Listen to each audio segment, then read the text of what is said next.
tere päevast, kauplejad, investorid ja aktsiaturuhuvilised. Minu nimi on Igor Dorošenko ja eetris on mu iganädalane aktsiaturu analüüsi ja ülevaade saade. Ja tänase saade teemadeks meil on inflatsiooni aeglustamine, siis räägime tagasiostudest, kuidas nad mõjutavad aktsiahinnad, siis teeme suure võrdluse praeguse aasta ja siis 2020, 2000 ja 60ndate, 70ndatega. Et päris huvitavad graafikud mul on ette valmistatud. Siis eelmine nädal me saime infot, et mis Buffett ja teised tuntud fondijuhid muudatused tegid oma portfellides, et mida nad ostsid, müüsid, et siin vaatamegi siis Buffetti portfelli ja siis mõned sellised nagu konsensusostud, kus enamik fonde mingi aktsia ostnud, et siis ma valmistasin sellise nimekirja teie jaoks. Ja siis räägin oma lemmikust ostumustrist pikaajalisel investeerimisel, et selle kohta tuli küsimus eelmise video all ja täna ma vastangi sellele, et muidu olen teile väga tänulik teie selliste huvitavate kommentaaride eest, et sealt ma näen, et mõnikord sellised nagu huvitavad teemad, mida saab siin saades arutada. Ja muidugi olen tänulik teile ka likeide eest, et see on endiselt minu jaoks suur motivatsioon ja näitab mulle, et saadet teile meeldivad, et mul võtab päris mitu tundi seda saadet ette valmistada, salvestada ja siis üles panna. Lisaks ma jälgin igapäevaselt aktsiaturgu, et kogu seda infot siis kokku siin saada. Ja, nii et jah, like on selline nagu väike asi, mis te saate teha, aga tegelikult on suur asi minu ja minu kanali jaoks. et olen teile tänulik selle eest, ärge unustage ka selle video all panna.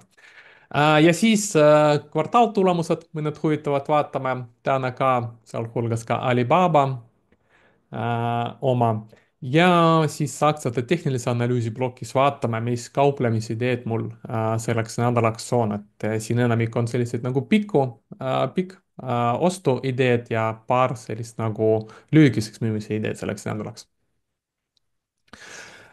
Ja veel väike info, et siin on võimalik liituda ka minu tasulise kanaliga, et kui teil on huvi rohkem siis update'e minu käest saada nädala jooksul, et see tasulisel kanalil ma teen siis kaks live stream'i.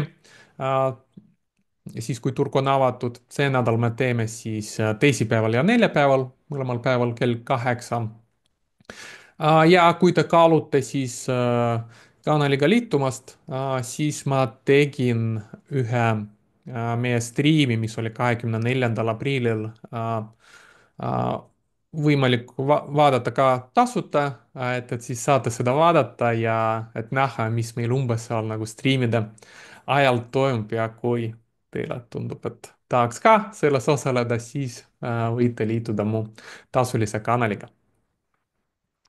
Nii, alustame siis saadega ja kõigepealt alustame siis selliste nagu üldiste teemadega nagu tavaliselt. Vaatame siis kõigepealt, mis olid majandusuudised eelmisest nädalast. Teisipäeval meil tuli värske CPI, Consumer Price Index ehk tarbijate inflatsiooni info. See tuli oodatust veidi parem, 0,2% oli muutus võrreldes eelmise kuuga. Ootus oli 0,3 ehk inflatsioon veidi aeglustus, siis neljapäeval meil tuli ka PPI, Producer Price Index ehk põhimõtteliselt selline nagu tootjate inflatsioon ja siin tuli üldse suur ulatus, et ootus oli 0,3% muutus. Tegelikult inflatsioon isegi muutus deflatsiooniks, et hinnad kukkusid lausa 0,5% võrreldes eelmise kuuga. Ja siis neljapäeval me saime ka jaemüügiandmed ja siin tuli veidi halvemad numbrid. 0,2% oli ootus ja siis tegelikult tuli 0,1. Ilma autodeta siin oli veelgi suurem möödapanek, et 0,5 oli ootus, aga tegelikult tuli 0,1. Ehk põhimõtteliselt selline nagu jaemüügi kasv veidi aeglustus. Ja siis meil olid ka initial claims, see on ka üks näitaja, mis me hetkel pingsalt jälgime, et kas töötus hakkab kasvama või mitte, sellised nagu esialgsed töötute pöördumised. Siin väga suurt kasu ei olnud, et enam-vähem tuli nii, nagu oli oodatud, et siit me mingit uut infot ei saanud. Ja vaatame nüüd graafikutega, et kuidas see kõik välja näeb ka ajaloolises perspektiivis. Esimene graafik meil on siis CPI, Consumer Price Index. Me näeme, et kuine muutus 0,2 ja aastane tegelikult on 2,3. Ja me näeme, et tegelikult suht hea aeglustamine toimub. No alguses inflatsioon meil oli 2022 väga kõrgel tasemel, siis oli kiirem aeglustumine ja siis põhimõtteliselt alates 2023 juunist, et juba aasta aega selline nagu aeglasem aeglustamine toimub ja tegelikult on juba jõudmas peaaegu selle 2% juurde, et see on selline nagu Föderal Reservi target. Ehk põhimõtteliselt siis, kuna inflatsioon niimoodi nagu aeglustub, siis on suht tõenäoline, et järgmisel istungil Föderal Reserv ikkagi juba langetab intressimäära, et nad on juba pikalt seda venitanud. Kui vaadata CPI-d, siis mis on nimetatud nii-öelda nagu core CPI, kust võetakse välja toidu ja kütuse hinnad, siin me ka näeme, siin on natukene selline nagu stabiilsem aeglustamine toimunud ja siin on ka juba lähenemas 2%-le, et lõpuks saime 3%-st madalamale, et liigub õiges suunas. Producer price index, tootjate inflatsioon, et siin me vaatasime just, et mõnda aega hakkas peale seda suurt langust, hakkas tegelikult isegi väike kiirendus toimuma, aga nüüd me näeme, et tegelikult eelmises kuus tegelikult toimuski selline nagu suurem langus ja tegelikult see kuine muutus on olnud suurem alates sellest koroona-aastast. Ja aastane siis aeglust 24%, nii et ka väga positiivne, noh, kui tootjate jaoks hinnad vähenevad, siis tegelikult nad ei hakka tõstma ka hinnad. Ja siin on tegelikult ka huvitav, et aprillis hakkasid juba ka tariifid ju kehtima, uued need Trumpi tariifid ja kõik rääkisid, et see viibki hinnatõusuni ja tegelikult me näeme, et siis tootjate jaoks hinnad isegi nagu langesid. Ja kui vaadata jällegi seda PPI-d core ilma toidu ja kütuseta, siis siin on isegi pikem ajalugu meil alates 2010, me näeme tegelikult, et see kuine langus, inflatsiooni langus või see deflatsioon -0,4%, et me ajaloos ei näegi nii suurt, vähemalt kuni 2010, et see on üle pika aja väga suur nagu langus. Ja siin aastane ka me näeme, et päris korralikult aeglustust, sest vahepeal ta on jõudnud peaaegu 0,4%-ni, oli ka siin nagu tavalise PPI-ga tõus ja siis eelmine kuu oli juba järsk langus, nii et siin on ka hea areng, kui see jätkub. Jaemüügi andmed, me näeme, et siis võrreldes eelmise kuuga 0,1%, üle-eelmine kuu oli natukene parem kasv, aastane siis jäi umbes siis samal tasemel hetkel 5,2%, noh, suht stabiilne viimased juba rohkem kui 2 aastat, et võib-olla isegi väike selline nagu tõusev trend, aga siin ei ole nagu muidugi korrigeeritud inflatsiooniga, nii et see on nii-öelda nagu nominaalne kasv. Et reaalne kasv on olnud tegelikult veidi halvem.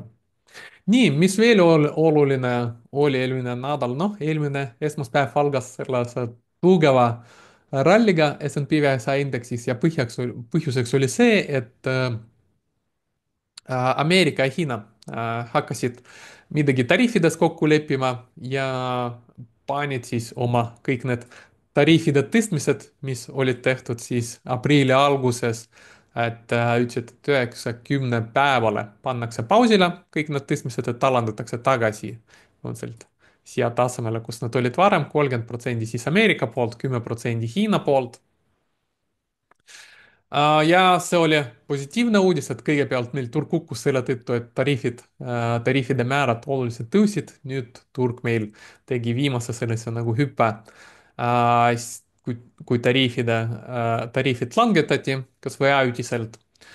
Et hetkel positiivne, noh muidugi seda, et siis seal hakatakse läbirääkimised tegema, tegelikult tuli välja, et Hiina, kui ta alguses hakkas siin tariifid tõstma ja ütles, et me ei hakka seal Ameerikaga mingi nende taktika tõttu kuidagi läbi rääkima, siis tegelikult juba ilmusid fotod, kus oli näha, et sel ajal samal ajal Hiina delegatsioonid juba käisid Ameerika vastaspoolega kohtumas ja arutamas neid tariife ja tegelikult see aktsiaturg juba rallis enne seda, kui intressimäärad oli langetatud ja me läbi tehnilised indikaatorid ka saime sellest rallist juba varem teada.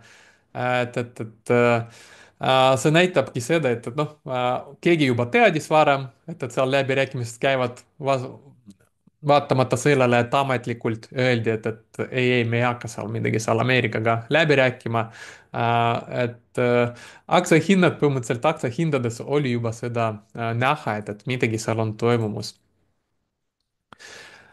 Mis saab edasi, noh, vaatame siis tegelikult 90 päeva siin suht nagu vaikne periood, aga siis selle mööduses, et siis, kui nad ei jõua kokkuleppele, siis võib tulla järgmine mingi šokk. Aga kui ikkagi jõuavad, siis tegelikult see võib olla üsna positiivne areng. Nii, mis oli veel üks negatiivne areng, et selline nagu positiivne uudis oli nädala lõpus ja reedel peale turgu sulgemist tuli negatiivne uudis, et agentuur Moody's siis alandas Ameerika krediidireitingu kõige kõrgemast, mis on triple A, ühe sammu madalamale. Et siin me ka näeme tabelil põhimõtteliselt kõik need reitingud, et kõige parem on triple A ja siis S&P tegelikult oli esimene agentuur, kes alandas Ameerika krediidireitingu kõige kõrgemast tasemest ja see toimus lausa meil augustis 2011 ja toona turg kukkus, kuna see oli esimene agentuur, kes langetas krediidireitingut, siis see oli üsna negatiivne üllatus turu jaoks toona ja turg kukkus umbes 7%. Jah, no sel ajal juba oli võlakoorem ja sellest ajast me teame, et Ameerika võlg kasvas veelgi rohkem, et vahepeal siin ka Fitch alandas reitingut ja nüüd me näeme, et 14 aasta pärast lõpuks ka Moody'ni on jõudnud, et situatsioon Ameerika valitsuses ei ole kõige nagu selline nagu finantsiliselt hea, et võlg ikkagi jätkab kasvu intressikulud me juba teame, et seal on üks suurim kuluartikkel äh, Ameerika riigi jaoks ja Moody siis lõpuks ka alandab seda krediidireitingu ühe sama madalamale. Hetkel L-turul me näeme võrreldes selle S&P downgrade'iga, mis siin tuli mõnedele isegi üllatuseks, siis see downgrade, noh, ma arvan, enamikutele juba üllatus üldse ei ole. Et kõik juba teavad, et Ameerikas on suur võlakoorem, et finantspositsioon ei ole kõige parem. Ja hetkel me näeme sellist nagu natukene väiksemat reaktsiooni, et umbes 1% raames hetkel turg meil L-turul siis langemas. Et nii suurt reaktsiooni, nagu oli selle S&P downgrade'iga, me ilmselt ei näe. Okei, lähme järgmise teema juurde, et täna on väga palju slaide, ilmselt tuleb natukene pikem saade ja ma üritan natukene kiiremini siis rääkida, et mitte väga palju seda venitada. väga palju huvitavat infot, et tahaks seda kõike teiega jagada. Siin on väga huvitav graafik. Pavilion Global Markets on pannud kokku selle ja nad on siin võtnud siis S&P 500 tootluse alates 2011 siis kuni 2023. Ja me näeme, et millest siis selline nagu tootlus tuli. Et me näeme, et siis 87% tootlust alates 2011. Ja me näeme, et millest see tootlus põhimõtteliselt koosneb. Et siin me näeme roheline, meil on siis tagasiostud, punane on dividendid, siis kasum aktsia kohta ja tumesinine on siis tegelikult selline nagu, mis ma nimetan emotsionaalseks väärtuseks või ootused, et PE multiply, et see on selline siis PE suhtarvu muutus. Ja me näeme, et siin isegi 2021 selline nagu emotsionaalne väärtus omas siin päris suurt mõju kogu sellest tootlusest. ja üldse, kui siis vaadata, et mis siis 2023 lõpuks, millest see tootlus tulnud, me näeme, et siis suurem osa tuligi reaalselt kasumitest, 57%, 9% tuli dividendidest ja tervelt peaaegu kolmandik, 27% tuli aktsiate tagasiostudest. ja pikaajaliselt me näeme, et ainult 6% tuli sellest nagu emotsionaalsest väärtusest ehk selle PE ratio suurenemisest. Kui vaadata siit nagu tiputootlusest, siis tegelikult need määrad olid natukene teised, et lühiajaliselt see emotsionaalne väärtus võib omada isegi nagu suuremat mõju kogu tootlusele, et me näeme, et siin tipu juures see peer ratio muutus mõjutas lausa 40% sellest tootlusest. ja siis kõik äh, või see oh,, vabandust, need olid tagasiostud, et see emotsionaalne mõjutas siin 21%. ikkagi väga kõrge number võrreldes sellega, mis siin on, aga jah, tagasiostudest oli siis tipus ka natukene rohkem, aga põhimõtteliselt see tipp, mis oli siin saavutatud, oligi tänu enamasti siis me näeme tagasiostudele, selle emotsionaalsele väärtusele, et siis kasumid ja dividendid mõjutasid natukene vähem, aga jah, pikas perspektiivis põhimõtteliselt me jõuame ikkagi selleni, et siin selline emotsionaalne väärtus on kõige väiksem, omab siin mõju ja siis tegelikult suurem tootluski tuleb sellest, et kas firma teenib kasumit, dividendid ja siis tagasiostud. ja paremal pool me näeme ka sellist nagu huvitavat korrelatsioonigraafikut, kus meil on allpool aktsiate tagasiostud, siin on meil null skaala, et siin tehakse rohkem tagasiostud S&P 500 firmades ja siin on S&P 500 tootlus ka null skaala, et siin on positiivne tootlus, siin on negatiivne tootlus. ja mis me näeme, et siin on ka tegelikult väga hea korrelatsioon, et siis, kui siin olid väga madalad tagasiostud olid palju vähemaks läinud, et siis S&P 500 tootlus oli ka negatiivne. siis, kui tagasiostud olid väga palju suurendatud, siis me saime ka suuremat tootluse S&P 500-s. ja üldiselt me näeme, et ikkagi nagu sellise tootluse ja buyback'i nagu suurendamise või vähendamise vahel on siin olemas selline nagu selge seos selle graafiku järgi. siin ka graafiliselt väga huvitav graafik, mis näitab meile siis sellist nagu neljakuine muutus aktsiate tagasiostudes, noh, neid tehakse mitte stabiilselt nagu terve aasta, vaid mõnikord firmad teevad siis aasta jooksul vähem tagasioste, siis rohkem, et tekivad sellised nagu buyback blackout perioodid, mis ma olen siin ka maininud oma saadetes, et millal nad tulevad tavaliselt enne kvartaaltulemusi. ja me näeme, et viimane buyback blackout tegelikult meil oli siin aprillis, et siin tagasiostud vähenesid ja siis tegelikult sellega tuli ka aktsia turulangus.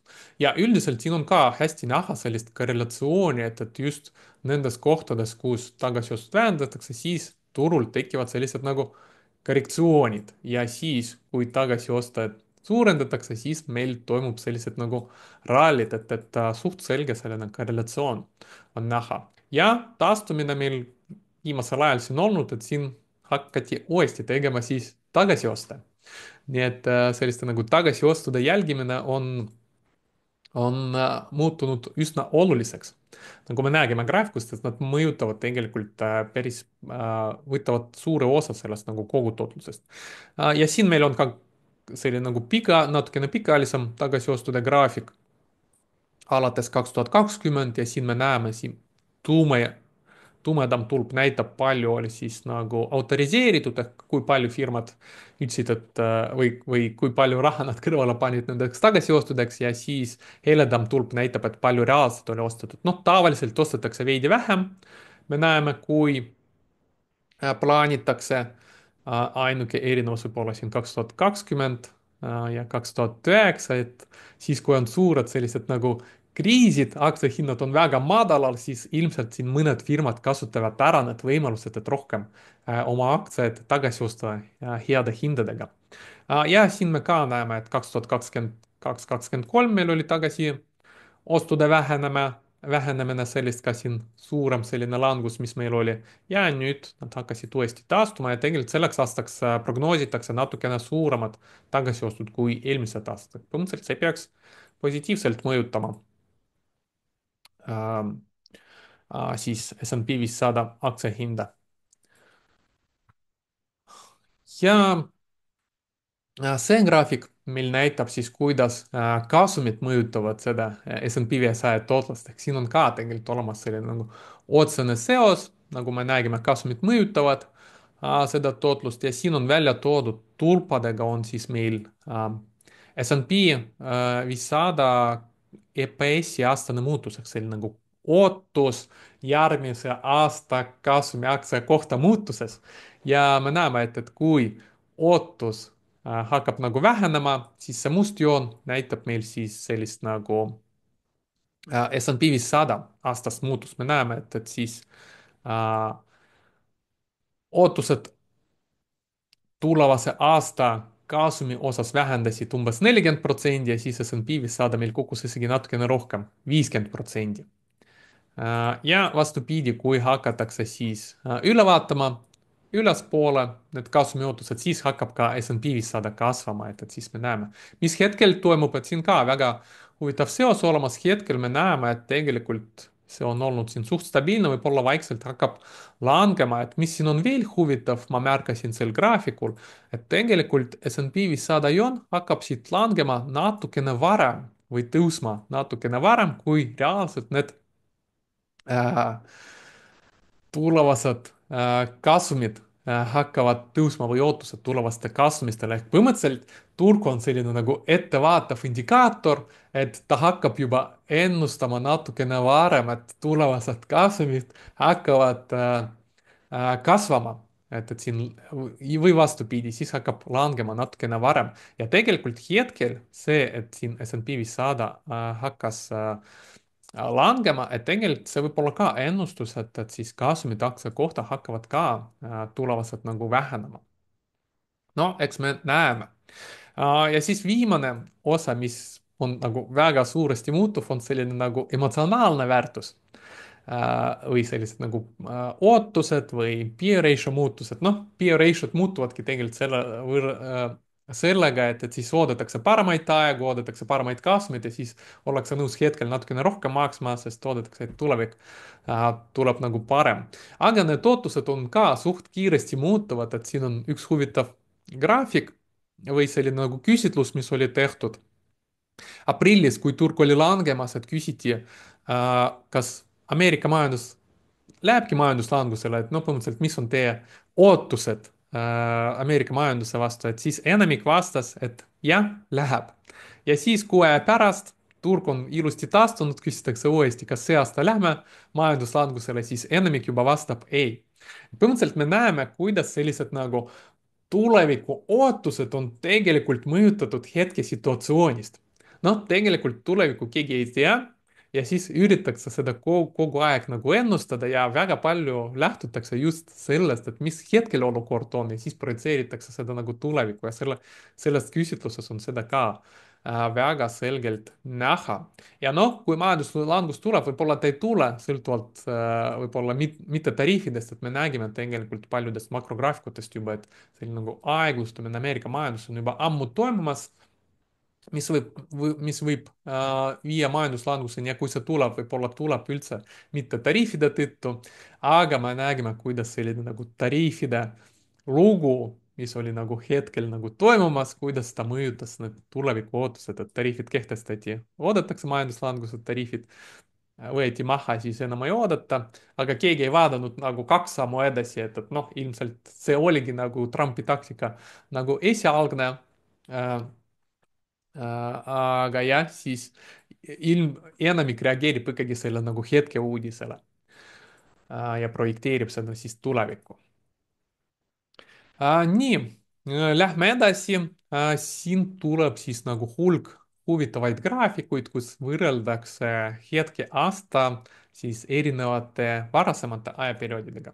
noh, muidugi see ei tähenda, et see aasta hakkab siis käituma nagu varem ajaloos, aga mingid insight'i see võib meile anda ja suht huvitavad paralleelid on siin olemas ja tahakski neid koos teiega jagada, vaatame siis koos, et mis graafikud meil siin on.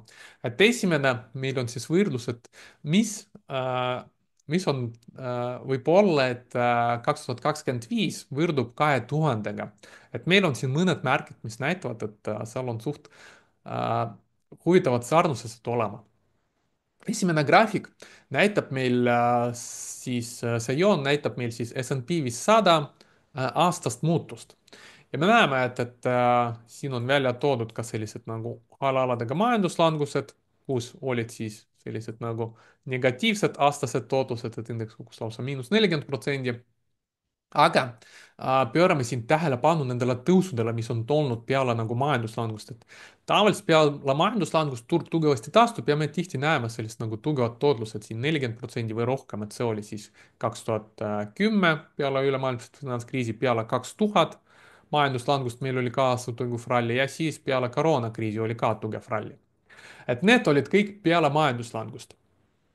ja siis viimane, mis meil oli 2024 suur totlus, aga ta ei olnud peale majanduslangust, et 2022, 2023 oli küll turulangus, aga majandus ei läinud meil nii-öelda retsessioonile.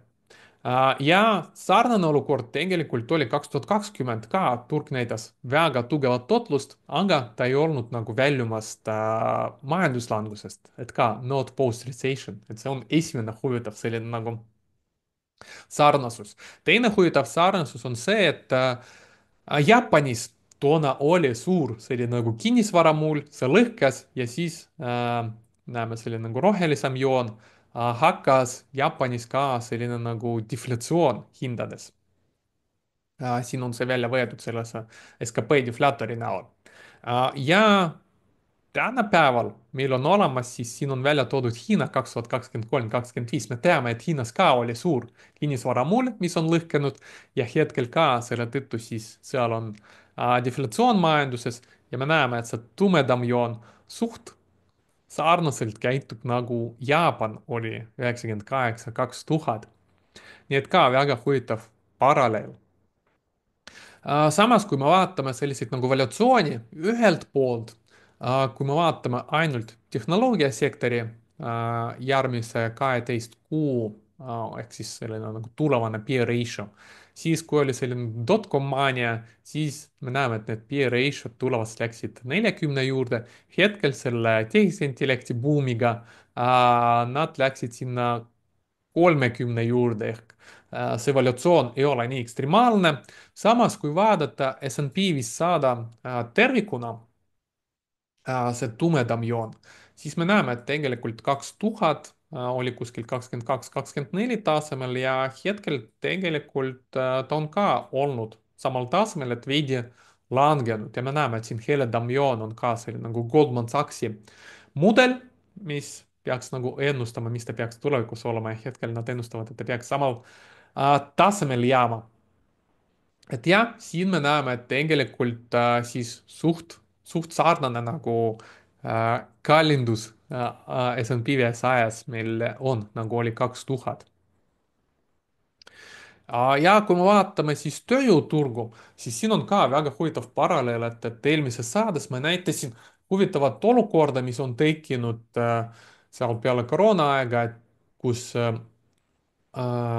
oli selline olukord tööjõuturul tekkinud, kus tööpakkumisi oli rohkem kui isegi need inimesed, kes otsisid tööd, ehk selliseid nagu töötuid.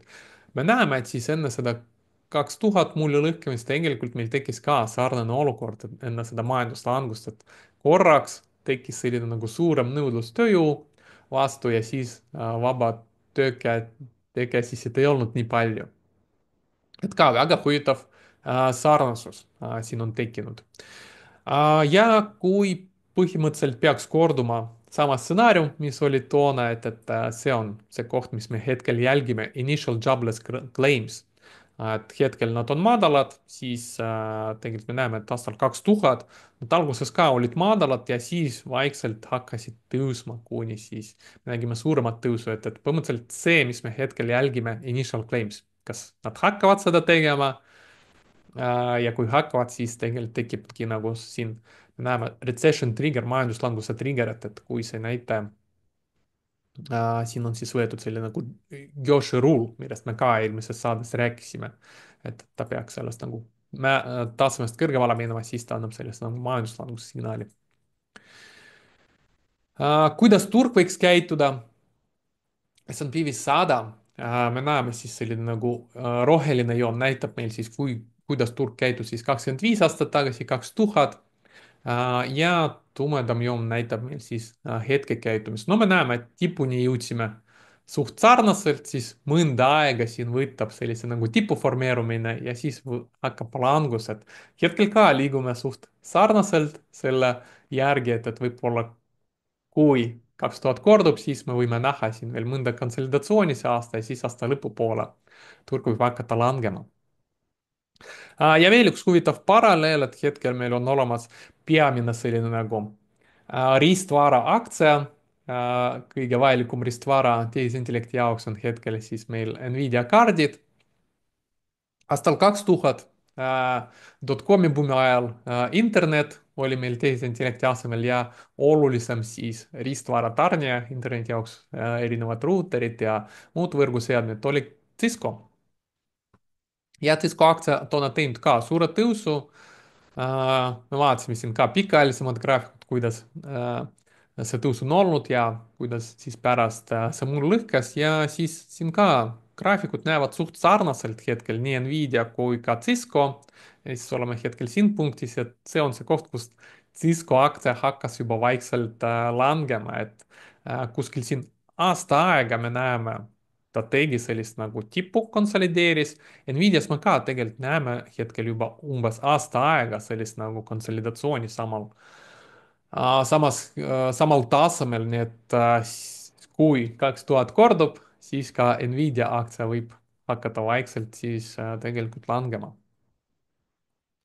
Kas päriselt hakkab? Noh, tulevikku jällegi ma alati seda ütlen, et tulevikku keegi ei tea. Aga vähemalt sellised nagu huvitavad paralleelid. nii, siin on veel üks võrdlus, et võrreldakse siis hetkel seda 2025 tegelikult koroona-aastaga. et toona oli ka see tumedam joon, me näeme järsk langus, siis oli selline nagu järsk taastumine ja punane joon on siis hetkeaasta oli ka meil siis tariifide uudistega järsk langus ja siis tekkis järsk tõus.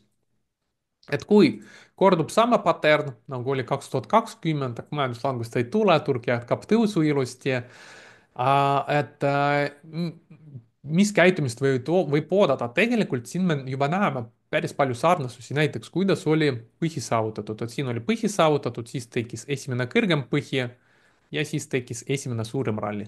mis toimus see aasta? Põhi, esimene kõrgem põhi ja esimene suurem ralli. mida nüüd oodata? noh, nüüd tuleb mõnda aega korrektsioon, siis järgmine ralli, jällegi mõni korrektsioon, järgmine ralli, siis võib-olla tuleb sügavam korrektsioon ja siis järgmine ralli. hetkel me olemegi jõudnud olukorda või tasemele, kus meil võikski olla mingi siis korrektsioon ja kui majanduslangust ei tule, kui kordub 2020, siis võib toimuda siis järgmine selline nagu tõusulaine. kuigi võrreldes 2020 selle 5 aasta tagase perioodiga, meil on väikesed erinevused, et siin väga palju sellisest nagu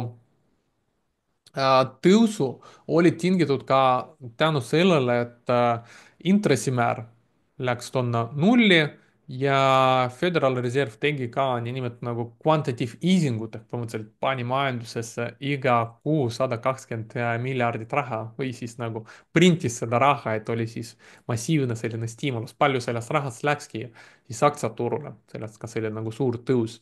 majandus oli siis majanduslanguses, intressimäärad kukkusid ja inflatsioon kukkus. hetkel, mis me näeme, et meil on aeglane kasv, intressimäärad on stabiilsed, inflatsioon stabiliseerimas, me nägime, ja intressimäär on hetkel palju kõrgem, raha on palju kallim ehk siis rohkem kaalutakse, kuhu seda panna, kas aktsiaturule või kuskile mujale, kust saab ka päris head tootlust. Federal Reserve ei tee mingit turgutust, ei prindi raha, vastupidi, neil on quantitative tightening hetkel, et nad võtavadki välja majandust 5 miljardit välja ehk nii-öelda natukene siis võetakse tagasi seda prinditud raha, mis oli varem prinditud. nii et jah, siin võib olla päris täpselt sellist nagu suurt tõusu nagu 2021, mis tuli peale seda 2020, me ilmselt siis ei näe. Ja siin veel üks huvitav graafik, et siin me vaatame siis 70-ndat ja 60-ndates olid sellised nagu huvitavad aktsiad, mida nimetati Nifty 50. ehk põhimõtteliselt need olid tol ajal, mis hetkel meil on siin need Magnificent Seven aktsiad, et sellised nagu kõige populaarsemad, kõige tuntumad, kõige suuremad aktsiad ja ma tegin ka ühe saade rohkem selle Nifty 50 kohta, et võite siis kas otsingusse panna või ma jätan selle video all lingi, et seal päris mitu slaidi selle aja kohta võite ka vaadata, mis firmad seal olid, kuidas nende aktsiahinnad arenesid, mis neist sai, et ka selline huvitav nagu ajaloo õppetund. Aga siin me näeme ka siis välja toodud siis Nifty 50 võrreldes S&P 500-ga ja Magnificent Seven võrreldes S&P 500-ga, ehk põhimõtteliselt kuidas nad võrreldes S&P 500-ga toimusid ja siin me näeme, et Nifty 50 alates 64 kuni siis umbes 73, nad ületasid seda S&P 500 tootlust ehk kogu aeg kasvasid kiiremini ja siis hakkas see nagu nii-öelda overperformance vaibuma ehk oli külgsuunas ja natukene langemas juba järgmised põhimõtteliselt siin 8-10 aastat.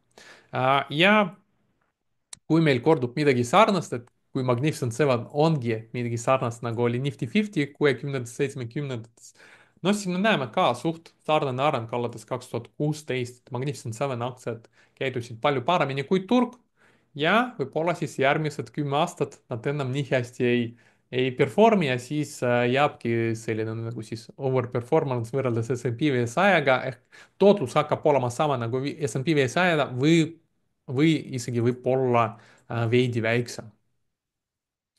et sellised siis huvitavad ajaloo paralleelid meil hetkel on. nii, lähme edasi. Äh, eelmine nädal meil tuli ka värske info, noh, see info ei ole värske, põhimõtteliselt kord kvartalis siis hedgefondid, sealjuures ka Berkshire Hathaway, Warren Buffetti fond, on kohustatud esitama siis oma positsioonid SEC-ile ja põhimõtteliselt noh, siis nad ütlevad, et mis aktsiad need portfellis on, aga põhimõtteliselt nad näitavad seda infot, mis on siis 31 märtsi seisuga ehk esimese kvartali kohta ja hetkel meil on siis juba mai keskpaik ehk me saame infot 1,5 kuu hilinemisega, nii et see on selles mõttes ei ole värske info, fondid juba ammu need tehingud teinud, aga me saime teada neist alles nüüd, et meie jaoks on nagu siis värske info, et mis nad tegid esimeses kvartalis. Ja noh, Berkshire Hathaway kohta, et me juba nägime sellist graafikut, kus Berkshire tegelikult teeb üsna vähe huvitavaid selliseid nagu investeerimisideed ja neil aina kasvab vaba raha hulk, et hetkel juba siin rekordtasemel, et terve 2024 nad siin suuruselt seda kasvatanud. Sellest sõltumata mõned aktsiad nad ostsid, aga mõned ka müüsid, et siin tegelikult me näeme graafikul selline Warren Buffetti väljavõte, kusjuures oli huvitav, et nad mõnikord fondid võivad küsida ka, et mõne positsiooni nad ei hakka avalikustama, sest võib-olla neil ei ole see täis ja kui nad avalikustavad seda, noh siis kõik teised hakkavad seda ostma ja siis nad ei saa juba normaalse hinnaga osta. põhimõtteliselt Berkshire mingis kahes aktsias ka kogub hetkel positsiooni ja ta ei avalikustanud, mis need aktsiad on, et SEC lubab siis mõneks ajaks seda infot siis mini hilinemisega avaldada, kui see võib oluliselt mõjutada fondi võimalust neid aktsiaid osta. Nii et jah, huvitav, mida Buffett seal lisaks tegi, aga sellest, mis sai avalikuks, me näeme, et uusi positsioone tal ei olnud. ja ta üsna palju vähendas, see kollase taustaga need positsioonid, mis ta vähendas, Bank of America, näeme 48 miljonit aktsiat vähemaks, et siin on siis seis märts 31, 2015, siin me näeme seisu, mis oli detsembri lõpu seisuga ja siis põhimõtteliselt vaadatakse see muutust, et kui palju aktsiaid ja siis on see turuväärtus on muutunud võrreldes eelmise aruandega. ja me näeme jah, et siin suht palju, 48 miljonit aktsiat oli müüdud, see on siis umbes 3,5 miljardit, kui vaadata siis dollarites. Davida aktsias oli ka peaaegu miljon aktsiat väljutud, Liberty Media, Capital One Financial, T-Mobile US ja Charter Communication, et need olid siis kõik need positsioonid, kus vähendati osalust, kus suurendati, need on siis meil sinise taustaga, et kõige rohkem Occidental Petroleum, endiselt Buffett ostab juurde, 700, rohkem kui 700 000 aktsiat osteti juurde, natukene osteti juurde Verisign aktsiad, no mitte väga natukene, et siin 600 miljonit ikkagi. Buffetti järgi muidugi sellest 350 miljardist, see on natukene meie jaoks on ülisuur summa. Sirius XM oli suurendatud, Constellation Brands oli suurendatud ja Domino's Pizza oli suurendatud. Kusjuures meil Eestis ka vist avaldatakse seda Domino's Pizzat, ma nägin Lasnamäes vist, Lasnamäe seal Prisma tähtajus, seal midagi juba tehakse. Ma Ukrainas käisin, proovisin seda Domino's Pizzat, mulle üldse ei meeldinud seega ma seda aktsiat isegi ei vaata, et kui mul toode absoluutselt ei meeldi, siis aktsia ka ei hakka vaatama. Ja siis Poolcorp ka ja Heiko ka siis nendes siis suurendas osalust. Ja kahest positsioonist siis täiega väljusid Citigroupist ja siis New Holdings ehk selline nagu Brasiilia fintech bank. Tead sellised siis nagu muutused Berkshire Hathaway portfellis.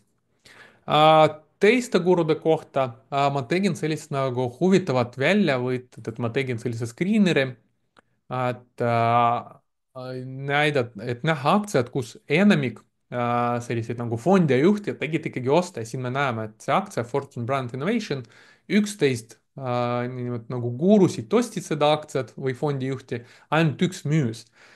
Ja siin me näeme, et siis palju selliseid, kus oli ka näiteks see Norra Equinor, siin oli 7 fondijuhti ostnud ja keegi ei ole müünud. Et põhimõtteliselt sellised nagu listaktsiatest, kus enamik fondijuhti ikkagi ostis eelmine kvartal, kui müüs. ja siin väga palju selliseid nagu tundmatu aktsiad, mõned ma siin tean, näiteks see uus CoreWave, mis just tegi IPO-d, et tundub, et seda võetakse juurde. IoT aktsiat tean, teised tegelikult nagu suht tundmatud, et te võite seda videot pausile panna ja põhjalikumini siis uurida neid aktsiaid ja kui teil on huvi, et mina ka järgmises saates näiteks mõni aktsiale teeks natukene detailsemat analüüsi, siis kindlasti kirjutage kommentaaris, et mis aktsia selles listis võib olla huvitav selliseks nagu detailseks ülevaatamiseks. Nii, lähme edasi. Eelmise video all tuli väga huvitav kommentaar, millele vastates ma tegin siin kaks väga huvitavat slaidi, et küsitakse, et milline on minu lemmikostumuster pikaajalisel investeerimisel. ja mul on põhimõtteliselt kaks sellist nagu strateegiat, mis ma kasutan pikaajalisel investeerimisel ja esimene neist on siis ma otsin sellised nagu kasvuaktsiad, põhimõtteliselt aktsiad, kus käibekasum kasvab, äri ilusti areneb ja aktsia hind ajutiselt muutub allahinnatuks. et siin mul on välja toodud üks mu investeeringutest, Vertex Pharmaceutical. Seda ma tegin 2021 lõpus, 2022 alguses. Siin on välja toodud kuine graafik, et me näeme kuise graafiku järgi, et see on ilusti kasvav aktsia, aga siis 2020 kuskil kuni 2022 ta oli meil siin langemas. ja siis, kui ta oli siin nagu langenud, siis tegelikult Guru Focus evolutsioonimudeli järgi ta oli juba suht allahinnatud ehk sai seda odavalt osta ja tegelikult ka insiderid seda ka tegid, et ma nägin, et üks CEO ja üks direktor on siin 2021 augustis ostnud 10 000 ja 15 000 aktsiat, see on siis 2 miljonit dollarit ja 3 miljonit dollarit ehk põhimõtteliselt siin CEO ja üks direktor panid kokku 5 miljonit, 5 miljoni eest ostsid oma aktsiat, et kindlasti nägid ka, mis neil firmas toimub, mis potentsiaal on ja kui odavalt hetkel saab enda aktsiat, miks muidu sa hakkad nagu niisama 5 miljonit enda aktsiasse panema.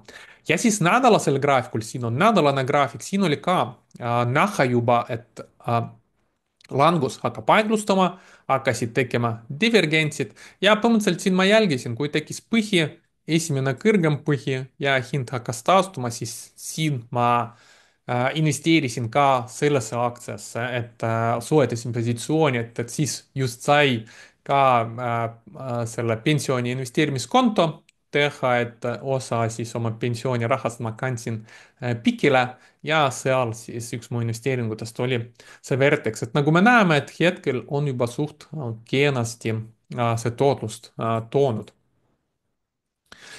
See on siis esimene selline nagu patern, mis ma jälgin. Ja teine on siis pigem sellised nagu suured, stabiilsed, juba ennast tõestanud ettevõtted, mis ka tulevikus ilmselt või lähitulevikus 50 aasta perspektiivis kuskile ei kao, aga kus ajutiselt ka saab aktsia mingi sündmuse tõttu väga odavalt kätte. ja üks selline näide, mis oli ka mul reaalselt nagu tehtud, oli Exxon Mobile'i aktsia, et ExxonMobil on muidu tänapäeval siis maailma suuruselt teine naftafirma, et esimene on Saudi Araabia Saudi Aramco.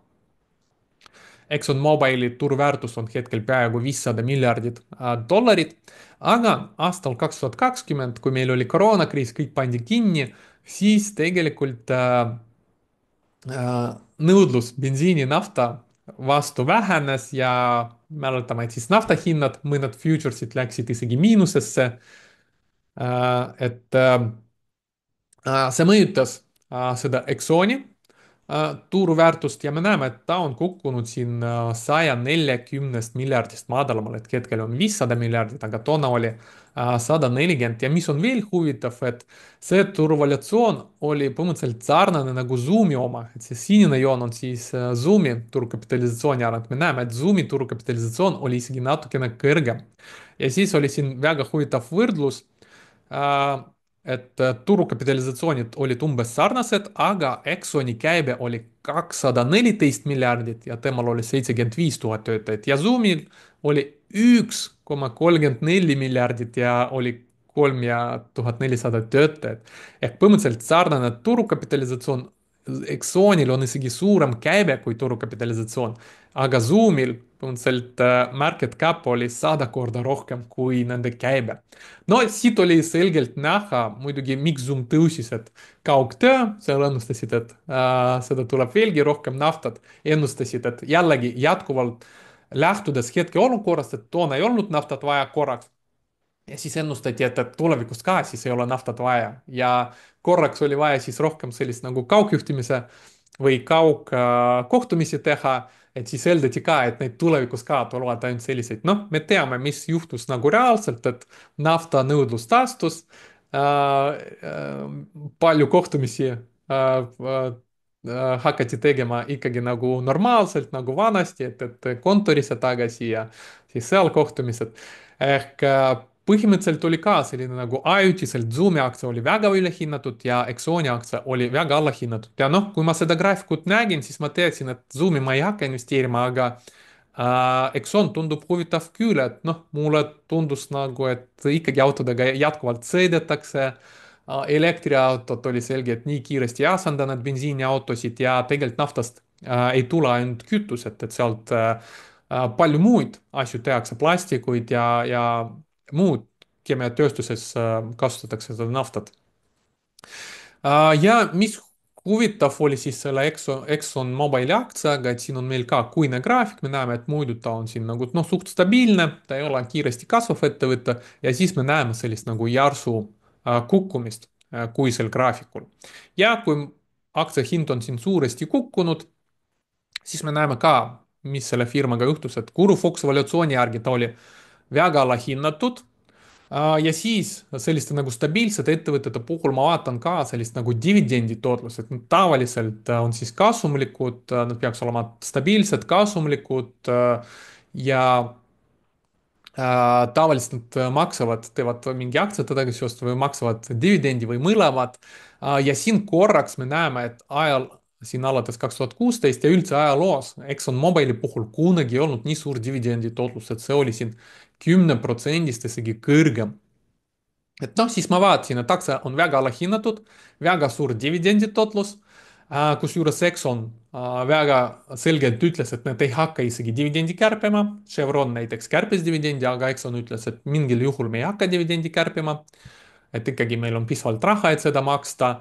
ja lisaks oli näha ka, et insiderid, et siin senior vice president, direktor, CEO, et kõik juba 2020 märtsis isegi juba sellise esialgse kukkumisega hakkasid siin panema miljonid oma aktsiasse ja siis 2021 üldse siin juba 10 miljonit Jeffrey Ubben, kes on üks direktoritest, pani ja siis teised hakkasid ka juurde veel panema.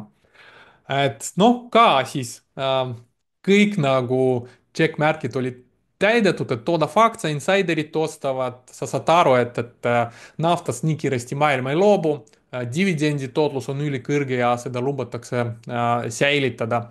ja siis tegelikult nädalasel graafikul ma kõigepealt nägin sellist nagu siin ka esimene kõrgem põhi tekkis, üsna head divergentsid ja alguses ma kauplesin seda nagu kauplemisidee,, et siin tuli ka vaktsiini uudis, ma sain kõigepealt sellest nagu kauplemispositsioonist kasumi ja siis juba vaatasin seda nagu investeeringuna, et siis kui sai selge, et maailm hakkab taastuma peale seda vaktsiini uudist, et siis 2020 lõpus siin järjekordse kõrgema põhjaga nädalasel graafikul, et siis ma soetasin ka ühte portfellisse seda Exxoni aktsiat. noh, siis see positsioon on endiselt sama dividenditootlusega nagu oli siin ja vahepeal, noh, kuna mu soetushind on siin madalal, tegelikult ma kindlustasin endale sellist nagu kõrget dividenditootlus, kusjuures sellest ajast on ExxonMobil dividendi tõstnud, ehk see tootlus läinud veelgi kõrgemaks minu jaoks ja lisaks me näeme, et aktsiahind tegi ka üsna korraliku taastumise. nii et see on ka üks mu selline nagu lemmik selline pattern, noh kahjuks neid ei teki iga päev, et neid tuleb oodata, otsida, aga kui kaks sellist nagu asja ma näen, et siis need on siis mu lemmikud situatsioonis, millal investeerida.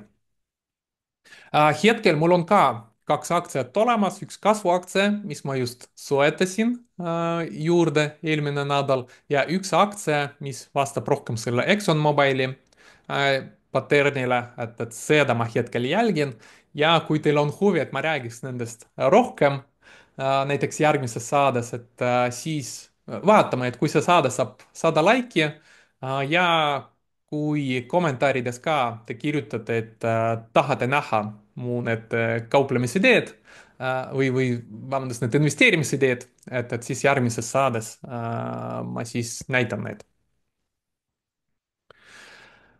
Ja siin võib olla ka välja tuua, et kuhu ma investeeriks. et mida tuleks nagu välistada, üks asi on hea teada, et mis on sellised nagu investeerimisasjad ja või sellised nagu mustrid ja teine asi on teada, mida tuleks igal juhul nagu vältida ja üks selline asi, mind kogu aeg küsitakse nagu krüptost ja üks põhjus, miks ma krüptoga ei tegele, et seal on väga palju sellist nagu haipi, skaami ja muud asju, et siin me näeme näiteks sellest Trumpi coin'iga, mis juhtus, et tegelikult noh, miks minnakse üldse selle nagu krüptoga kauplema, sest nähakse, et seal keegi teenib suurt raha ja siis kõik teised arvavad, et me saame ka seda teha, aga mis on reaalsus? selle Trump coin'iga 58 inimest teenis raha, 764 000 kaotas raha ehk põhimõtteliselt 58 teenis iga see wallet teenis üle 10 miljoni ja kust nad seda raha said. Nendest samadest 764 000 inimest, kes lootsid, et nad saavad seda tulu endale, et põhimõtteliselt nende raha läkski sinna. Mis nüüd edasi saab? Põhimõtteliselt need kõik jäävad vait, et nad raha kaotasid oma valusatest õppetundidest, keegi ei taha rääkida. Ja nendest, kui kas või üks tuleb välja ja ütleb, et ta teenis üle 10 miljoni, siis järgmise coin'iga meil tekib uuesti 700 või rohkem tuhat inimesi, kes vaadates seda lugu arvab, ahaa, et ma olen nende seas ilmselt, kui ma ostan seda coin'i ja siis see jällegi kordub, et kõik ostavad seda coin'i, siis mõned üksikud teenivad ja siis enamik ikkagi kaotab raha. Okei, lähme edasi ja järgmisena meil on siis mõned kvartali tulemuste ülevaadet.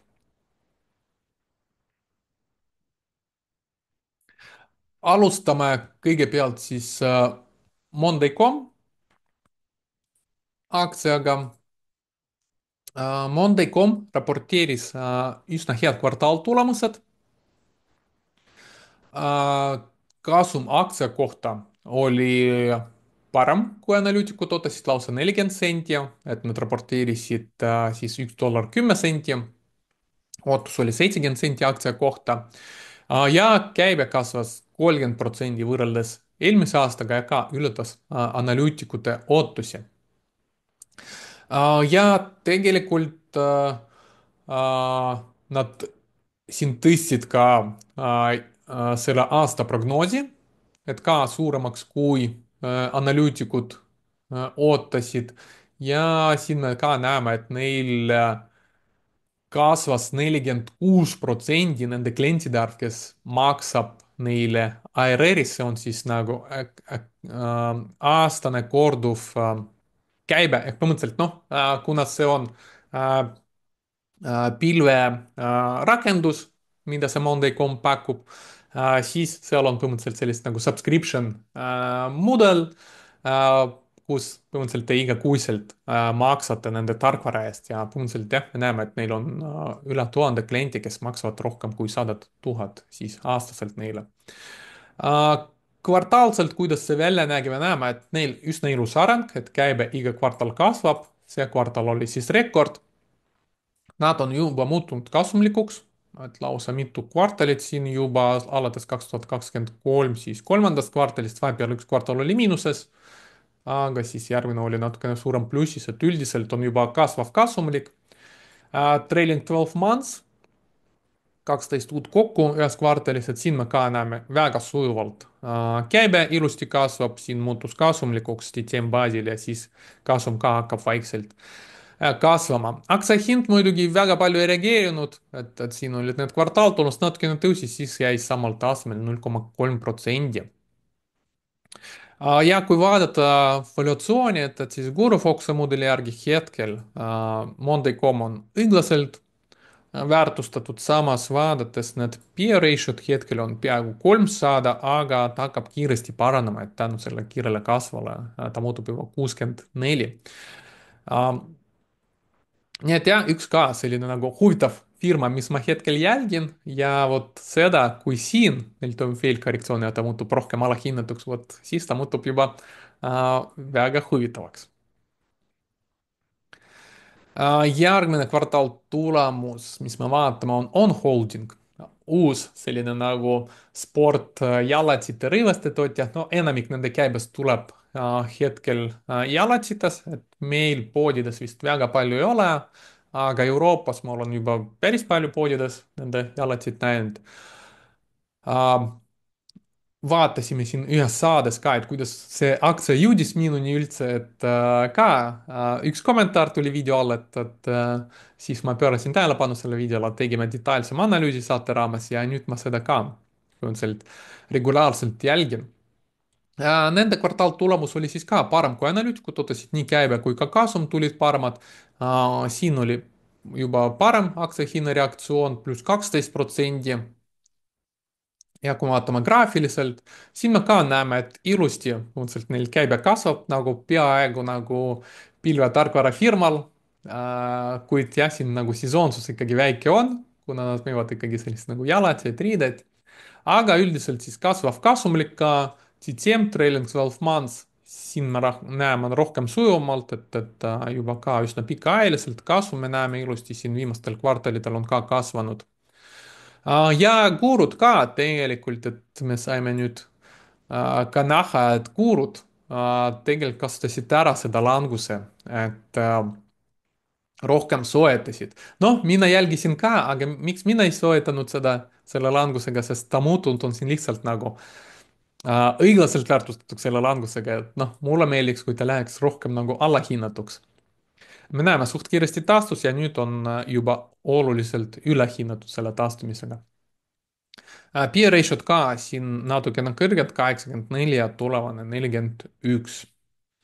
aga üldiselt ka, siis me näeme fundamentaalselt väga hea areng ja noh, nagu me teame, pikaajaliselt perspektiivis, kui käibekasv kasvab, jääb ka vaba raha, mida kasutatakse siis tagasiostudeks ja dividendideks ja see ongi tegelikult see, mis toob aktsia hindas pikaajaliselt tootluse, nagu me täna juba varem nägime.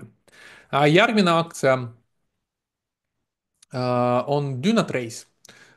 ka väga huvitav selline nagu pilve tarkvaraettevõte. Neil on olemas kontor ka Tallinnas Sille tänaval, kui sõidate mööda Sille tänavat, siis pange tähele, et seal Dynatrace'i selline silt ühel büroohoonel on, seal kuskil seal McDonaldsi juures. ja nad raporteerisid ka üsna hea kvartaaltulemuse, nii käibe kui ka kasum olid parem, kui analüütikud ootasid, aktsia hind siin ka käpas +6%. Kvartaalselt, kuna see on pilvetarkvara, siin me näeme käibe kasvab siin üle-eelmine kvartal oli selline nagu erakorraline kasum tekkinud maksudest, aga muidu me näeme, et kasum, EBITDA, kollane on EBITDA, mis ei sisalda siis need maksu erilaekumised, et siin me näeme, et see ka ilusti siis kasvab.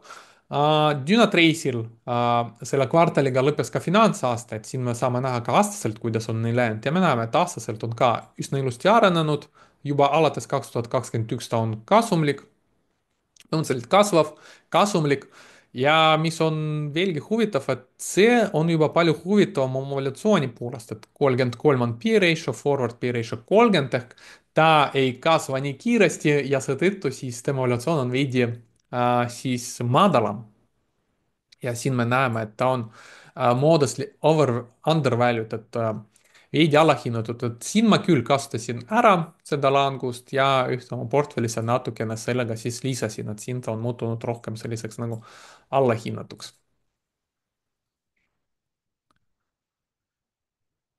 järgmine aktsia, mis raporteeris kvartaaltulemust, mis me siin vaatame, on Nextracker. Nextracker toodab siis päikesepaneelide jaoks sellised seadmed, mis põhimõtteliselt jälgivad, kui sa paigaldad päikesepaneeli selle peale, siis ta hakkab nagu pöörama koos päikesega ehk põhimõtteliselt siis suurendab seda päikesepaneeli efektiivsust, kuna päikesepaneel läheb siis kogu aeg pööratud selle nagu päike vastu. see on üks suurimatest siis turuliider selles valdkonnas, teine on seal suurim Array Technologies. ja nad raporteerisid üsna hea kvartaaltulemuse, et siin käibekasum oli parem, kui analüütikud ootasid. üldse päikesepaneelide või päikeseenergia valdkonna aktsiad viimasel ajal näidanud head sellist nagu taastumist. ja Nextracker on üks parematest sellest sektorist, me näeme, et ta on tegelikult saavutanud oma kõigi aegade kõrgemat tippu peale seda kvartaaltulemust, üsna hea reaktsioon, +12% on olnud. ja kui me vaatame graafiliselt, siin me ka näeme sellist nagu sesoonsust ja siis eelmine kvartal me nägime siis käiberekordid, kasum on ilusti kasvanud ja Nextrackeril ka läks selle kvartaliga finantsaasta täis, ehk siin me näeme sellist nagu iga-aastast arengut, et ka käibe ilusti kasvab, vaadake, kui kasum ilusti siin neil juurde tulnud ja evolutsioon tegelikult on üsna hea. P-ratio 17, tulevane 13. Guru Focus evolutsioonimudeli siin ei ole veel arutatud, kuna see aktsia ei ole väga pikalt börsil veel olnud. et ta siin 2023 tegi IPO, aga siin saab, kuna ta on juba kasumlik, siin saab vaadata sellist nagu Peter Lynch'i graafikut, mis on ka üks selline nagu evolutsioonimudel ja me näeme, et selle järgi tegelikult ta on siin suht õiglaselt hinnastatud, et vahepeal oli rohkem isegi allahinnatud. ja need P-ratio'd ka tegelikult meil ütlevad seda, et ka üks huvitav selline nagu päikeseenergia valdkonnast aktsia. Ja viimane kvartaal tulemus, mis me vaatame on siis Alibaba, Hiina suur kontsern, mis on siis Amazonile sarnane, kellel on olemas jaemüük, kellel on olemas ka sellised nagu andmekeskuseid, tehisintellekti arendavad põhimõtteliselt igal pool seal Hiinas. et äh,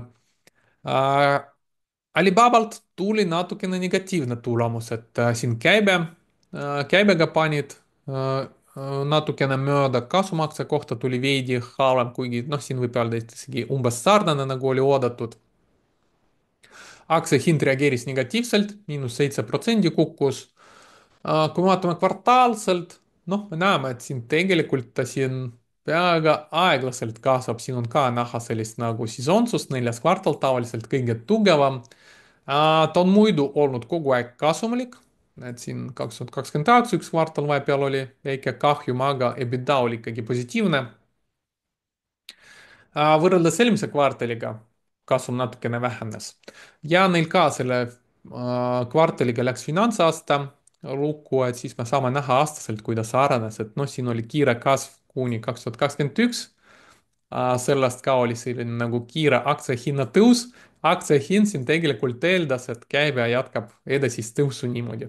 mis juhtus, et käibe natukene langes ja mis tegi aktsiahind, et siin põhimõtteliselt väga palju langes, et me näeme, palju ootusi siin oli, just neid ootusi, mis siin ei täitunud ja siis aktsiahind tegigi siis sellise nagu suure languse tagasi oma siis selle nagu fundamentaalväärtuse juurde. Aastaselt me näeme siis põhimõtteliselt siis 2023 oli väike langus ja siis tegelikult käive hakkas uuesti vaikselt kasvama, et ta endiselt siis kasumlik, kasum hakkab kasvama. Peer ratio väga mõistlik, 16, tulevane on 11. vaadates Gurufox evolutsioonimudeli, no vahepeal ta oli siin väga alahinnatud, et siis ma siin erinevatesse portfellisse olen seda lisanud ka, et ta vastab ka põhimõtteliselt siis nendele kriteeriumitele, et firma, millest sa saad aru, et ta kuskile nagu ei kaua, ta on kasumlik, ta on veidi kasvav ka, siis oluliselt allahinnatud ja nad hakkasid tegema ka tagasiostud, et me näeme siis tagasiostude graafikud, rohelised tulbad näitavad, et palju neid aktsiaid tagasi ostavad, aktsiate arv väheneb, põhimõtteliselt siis aktsiate arv väheneb, kasum kasvab, kasum iga aktsia kohta suureneb veelgi kiiremini, et väga positiivne areng, nad maksavad siis ka lisaks dividendi, ehk põhimõtteliselt Alibaba aktsias on olemas kõik need kolm komponendi, mis kõige rohkem mõjutavad aktsia tootlust pikaajalises perspektiivis. kasum, tagasiostud ja dividendid ja lisaks aktsia on suht hästi hinnastatud. Gurufoksi järgi hetkel on läinud veelgi ülehinnatuks, aga kui me vaatame jällegi seda Peter Lynch'i graafikut, siis selle järgi tegelikult ta on endiselt veel allahinnatud. ehk põhimõtteliselt, kui ta jätkab samas tempos, jätkab käibe ja kasumi kasvatamist, mis on suht tõenäoline pikas perspektiivis, jätkab tagasiostu tegemas, dividendi maksmist, siis aktsia hinnal ei ole midagi muud teha, kui kõrgele minna. ja kui mingi hetk siis Ameerika ja Hiina vahel suhed ka normaliseeruvad, et siis võib-olla Alibaba saab ka mingi kiirenduse oma kasus, et siis emotsionaalne väärtus hakkab juurde tekkima, siis see võib tuua veelgi rohkem tootlust juurde. et selline huvitav siis Hiina aktsia, muidugi oma riskid ka olemas, kuna see on Hiina, nii et sajab all in siin nagu ei soovitaks minna, aga osa portfellist see võiks olla, et mul on näiteks ka selles nagu pensiooni investeerimiskontos ja ühes teises portfellis on see aktsia olemas.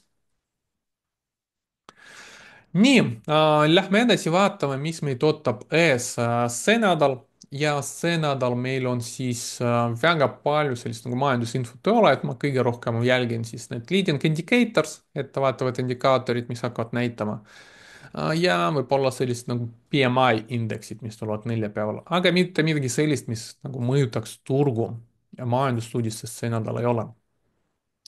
Mõned kvartaaltulemused veel siin tulevad, et nendest, mis ma jälgin, mis ma tean, on siin kindlasti teisipäeval huvitav Palo Alto Networks. Siis kolmapäeval peale turgu sulgemist üks mu lemmikaktsia Snowflake, siin ka Zoom raporteerib kvartaaltulemused.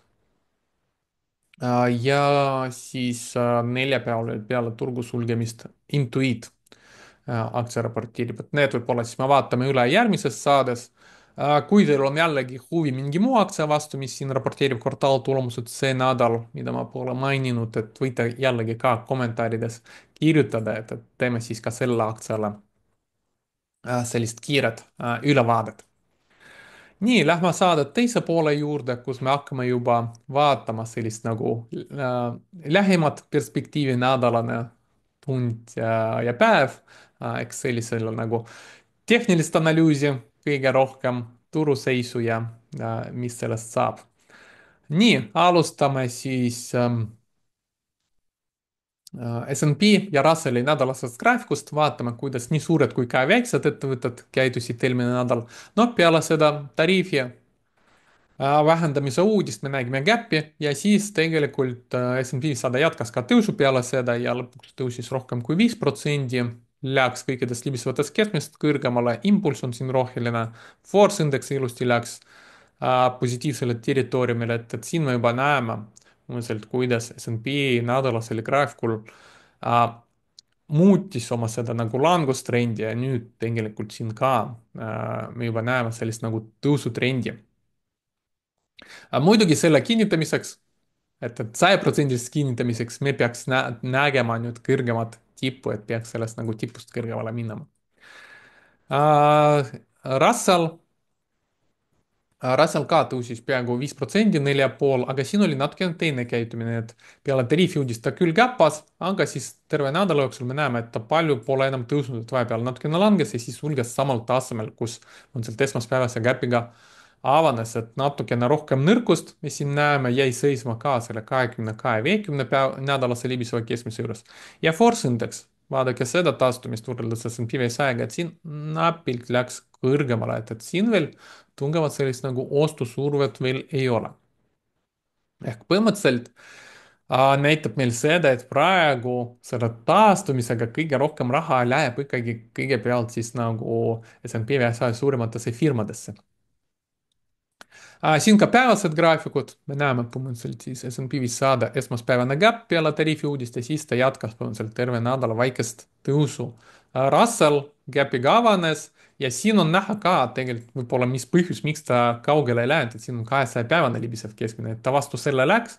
nädalasel graafikul siin on 22 ja 50 päevane, põhimõtteliselt nii nädalasel kui ka päevaselt tugev selline nagu libisevate keskmiste vastupanu ja siin ta hetkel jäi meil seisma. Force Index muidu päevasel graafikul nii Russellis kui ka S&P-s on ikkagi päris tublisti siin seda ostusurvet meil hetkel näitamas. nii et siin on ka S&P-s on juba väga selge tõusev trend, et siin kõrgemad põhjad, kõrgemad tipud on tekkimas. Russellis natukene aeglasem, aga ka põhimõtteliselt, kui ta läheb ka 200 päevast libisevast keskmisest kõrgemale, et siis saame juba parimat kinnitust, aga siin me näeme ka, kuidas siis eelmine nädal see 200-päevane libisev keskmine S&P 500-s ka pani seda siis rohkem selle ümber konsolideerima ja tänu ainult põhimõtteliselt selle siis tariifi uudisele saime sellest kõrgemale. mis huvitaval kombel ma ei teadnud sellest uudisest veel midagi, aga siis, kui ma tegin saadet eelmine pühapäev, siis ma ka tõin välja, et noh, siin on selline konsolidatsioon, võib tulla korrektsioon, aga kui tuleb mingi ootamatu uudis, siis võimegi hüpata ja siis põhimõtteliselt selline asi juhtuski. minu turuanalüüsi tabel. siin on olnud mõned arengud huvitavad, et siis volatiilsus hakkas edaspidi langema juba 17 tasemele. noh, veel ta punane mul, 15-ni on vaja minna, et muutuks roheliseks, aga juba väga positiivne areng. muud kõik indikaatorid siin jäid bullish olla, kus S&P 500 rämpsulekirjad, et S&P 500 isegi tõusis nüüd rämpsulekirjadest veidi kiiremini, et see on siis siin nagu punane, aga kohe vaatame, kas seda graafikut ei ole veel palju ületanud ja tegelikult see, et ta saab rämpsulekirjadest natukene kiiremini rallida, see on tegelikult hetkel positiivne. Industry Group teist nädala järgi on bullish ja siis siin S&P 500 muutus ka bullish'eks. et põhimõtteliselt selleks nädalaks ma panin kommentaari juba lihtsalt bullish. et rohkem selline nagu positiivne muutus meil on toimunud eelmisel nädalal. vaatame nüüd need indikaatorid eraldi. rämpsvõlakirjad ja S&P 500, siin me näeme, et rämpsvõlakirjad ka jätkasid tõusu, kinnitasid seda tõusu S&P 500 indeksis ja siis lõpuks S&P 500 ka rallis natukene, me näeme siin kõrgemale rämpsvõlakirjadest. Pole veel väga palju, seega selle käe peale ma hetkel siin palju tähele ei pane. mis ma hakkan jälgima see nädal jällegi, mis hakkavad rämpsvõlakirjad tegema, et siin jällegi me mõned nõrgendamist mõne indikaatori puhul juba näeme ja tänane võib-olla see on selline nagu downgrade'i tõttu korrektsioon, mis algab, võib-olla muutub natukene suuremaks, aga kui suuremaks ta läheb, siis ma hakkangi jälgima need rämpsvõlakirjad, mis nad hakkavad tegema, et põhimõtteliselt siis, kui nad hakkavad langema, see juba hakkab olema oomärk, et võib tulla suurem korrektsioon, niikaua kui nad püsivad samal tasemel või jätkavad tõusu, siis korrektsioon võib olla üsna väike ja siis võib selline nagu tõusutrend kohe jätkata. et jälgin selle pilguga rämpsvõlakirjad. muidugi nädala sees koos minuga, kui me teeme need live stream'id, siis seal me ka vaatame need turuindikaatorid, kuidas nad on ka nädala sees arenevad, et mõnikord nad annavad ka nädala sees mingit meil huvitavat infot. et kui teil on just huvi ka neid update'i tihedamini saada nädala sees, siis see on ka minu tasuline kanal, on üks võib-olla huvitav koht, mida avastada enda jaoks. nii, volatiilsus, siin me ka näeme, et siis põhimõtteliselt peale tariifiuudist käpas madalamale ja siis jätkas terve nädala langust, et 17 juba 15 tasemest sellest sinisest joonest ei ole väga palju kaugel, et siin võib juba siia langeda. aga vahepeal läks sellest 20 tasemest ka madalamale, et noh, 15 on ja madalam on juba väga hea selline nagu puliturg, aga tegelikult kui läheb juba 20-st madalamale, et siis on ka tegelikult see on positiivne aktsiaturu jaoks, et siin mul on huvitav graafik, mis näitab siis, mis oleks, kui ta investeeriks 10 000 S&P 500-le, sõltuvalt siis sellest, mis tasemel VIX on, et kui investeerida ainult siis, kui VIX on 20-st madalam, siis on roheline joon ja punane joon, kui investeerida, et VIX on 20-st kõrgem, et siis noh, tegelikult me näeme, et siis pikas perspektiivis ikkagi saaks positiivset tootlust, aga kui investeerida siis, kui on volatiilsus madalam, tegelikult me näeme, et siin tootlus on peaaegu 2 korda suurem, kui investeerida siis, kui on või hoida aktsiat siis, kui volatiilsus on kõrge, mitte investeerida, investeerida võib küll, kui on siis maksimaalne hirm turul, aktsiahinnad on maksimaalselt madalad, et siis investeeringut teha on just kõige parem aeg. aga siin on pigem mõeldud seda, et sa hoiad kogu aeg siis, kui VIX hakkab nagu kõrgemale minema, sest selle langusega, et VIX hakkab kõrgemale minema, et siis langus aktsiaturul alles algab, et lähme siin 20-st kõrgemale, siis hakkabki see langus ja siis ta hakkab taastuma, viiks maksimaalselt tasemele, et siin on siis nagu parem investeerimiskoht. aga siis, kui ta hakkab langema, indeks hakkab kõrgemale minema, et siis põhimõtteliselt, kui volatiilsus on 20, et siin on see tase 20 ja kõrgem, et siis sa saad ka väga palju sellist nagu downside'i, et siis ta läheb 20-st kõrgemale, ta võib veelgi kõrgemale minna, et vahepeal me nägime, kuidas ta läks 50-ni ja nii edasi, et siis vahepeal oli veel suurem langus, et jah, me näeme, et see mõjutab siis seda tootlust. vahepeal oli huvitav, et me täna just võrdlesime seda 2025 võrreldes 2000 aastaga ja tegelikult meil 2022 oli ka üsna huvitav olukord, kus meil oli tugev ralli ja VIX kogu aeg oli kõrgel tasemel, et ma ka imestasin toona, et kuidas meil on ralli, et tavaliselt siis, kui on selline tugev ralli, VIX läheb madalamaks, aga ta ei olnud, et siis indeks ikkagi jätkas tõusu ja VIX oli kõrge. ja mis me näeme, et siin enne 2000 tegi mulje, et siis põhimõtteliselt oli midagi sarnast, et VIX oli kõrge, aga S&P 500 ikkagi siis tõusis, et ka selline nagu huvitav paralleel. aga noh, selle VIX üle 20 siit saabki tegelikult suuremad drawdown'id, et mis teeb seda tootlust nagu nõrgemaks, et siin 2009, 2000, et siin tegelikult 3 aastat oli see langus ja kogu aeg VIX oli kõrgem ja siin koroona ajal ka. Nii, lähme edasi, siin meil on siis bullish percent indeks. Nädalasel graafikul me näeme, et teinud veel väikest tõusu ehk kinnitas meil turutõusu ja vaadates päevast graafikut, siin me juba hakkame nägema mingit aeglustumist, et siin me nägime eelmisel nädalal, siis peale tariifi uudist ta veidi tõusis, aga terve nädala tegelikult hakkas ka veidi aeglustuma. no ta on ka meil juba siin tasemel 74, 20 pole äh, kaugel, et see on tavaliselt see tase, kus ta hakkab juba pöörama ja meil ajutine selline nagu lühiajaline korrektsioon võib tekkida, et siin ma ka jälgin juba seda, et millal ta hakkab signaliseerima siin natukene suuremat korrektsiooni. või kui ta jääb siin nagu veel natukene veel niimoodi liikuma, nagu ta siin on viimasel nädalal liikunud, siis äh, see võib tähendada, et S&P 500 veel võib natukene tõusta. et suurt tõusu enam oodata ei ole, et kui tõus jätkub, siis ta ilmselt tuleb juba selline nagu aeglasem ja aeglasem ja aeglasem kuni järgmise korrektsioonini. uued tiputujad põhjad, siin jällegi peale tariifi uudist, turukapitalisatsiooniga kaalutletud uued tipud me nägime, et läksid üsna kõrgele, et 20, 30 triljonist ja 40 triljonist kõrgemale, et siin uus tipp tekkis. Ja siin ma jälgin, et siis selle teise tõusuga indeks jätkab tõusu, nüüd läheb kõrgemale kui see punkt. ja nüüd meil võib lõpuks tekkida see divergents, millest ma ka eelmises saates rääkisin, et kui indeks siin on juba kõrgemale läinud, aga see tippude äh, turukapitalisatsiooniga kaotletud ühe kuu tipud, et siin enam nii kõrgele ei lähe, siin meil tekib selline nagu divergents, et siin madalam tipp, aga indeksis on kõrgem tipp ja see tavaliselt viibki selle nagu pausile rallis ja siis äh, mõnele korrektsioonile, et jällegi me ei tea, kui sügavale, aga mingi korrektsioon võiks tulla. Tükiliselt vaadates, siin on ka sarnane olukord, et siin peale tariifi uudist me nägime suurt spaiki uutes tippudes üle 2000, siin on see tipp ja nüüd meil on uus tipp, aga siin indeks enam nii kõrgele ei läinud, et siin ka juba tekkimas see divergents, et kui see hakkab langema, siis me võime näha indeksis suurimat langust ja niipea, kui ta jätkab tõusu, siin tippude arv jätkab tõusu ja põhjad jäävad samal tasemel ja arvuliselt ei lähe sellest 500 tasemest kõrgemale, siis suurt korrektsiooni oodata ei tasu. et sellise pilguga ma jälgin siis need ühe kuu tipud ja põhjad.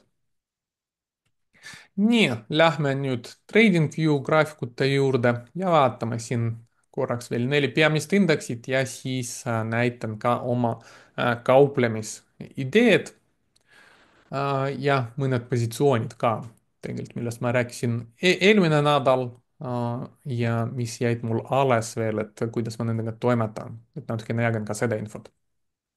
see on PV100 nädalane graafik. mis me näeme, et -3 ilus taastumine, läksime siin lõpuks sellest vastupanust, mis oli siis 22 ja 50 päeva nädalas libisevat keskmist, läksime sellest tsoonist kõrgemale gap'iga, aga jõudsime siin +1 ATR-ini.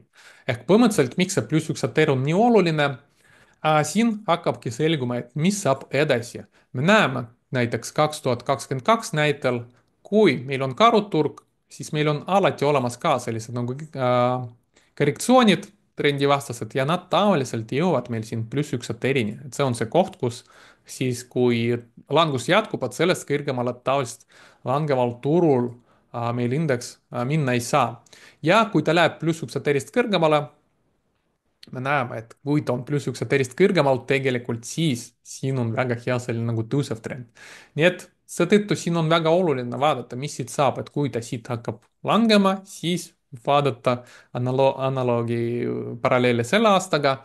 kui me saame +1 ATR-ist kõrgemale, saame kinnitada ja hakkame edasi liikuma, noh, siis ilmselt meil hakkab siin uus tõusev trend. et selle pilguga ma jälgin siis nädalasel graafikul seda +1 ATR-i.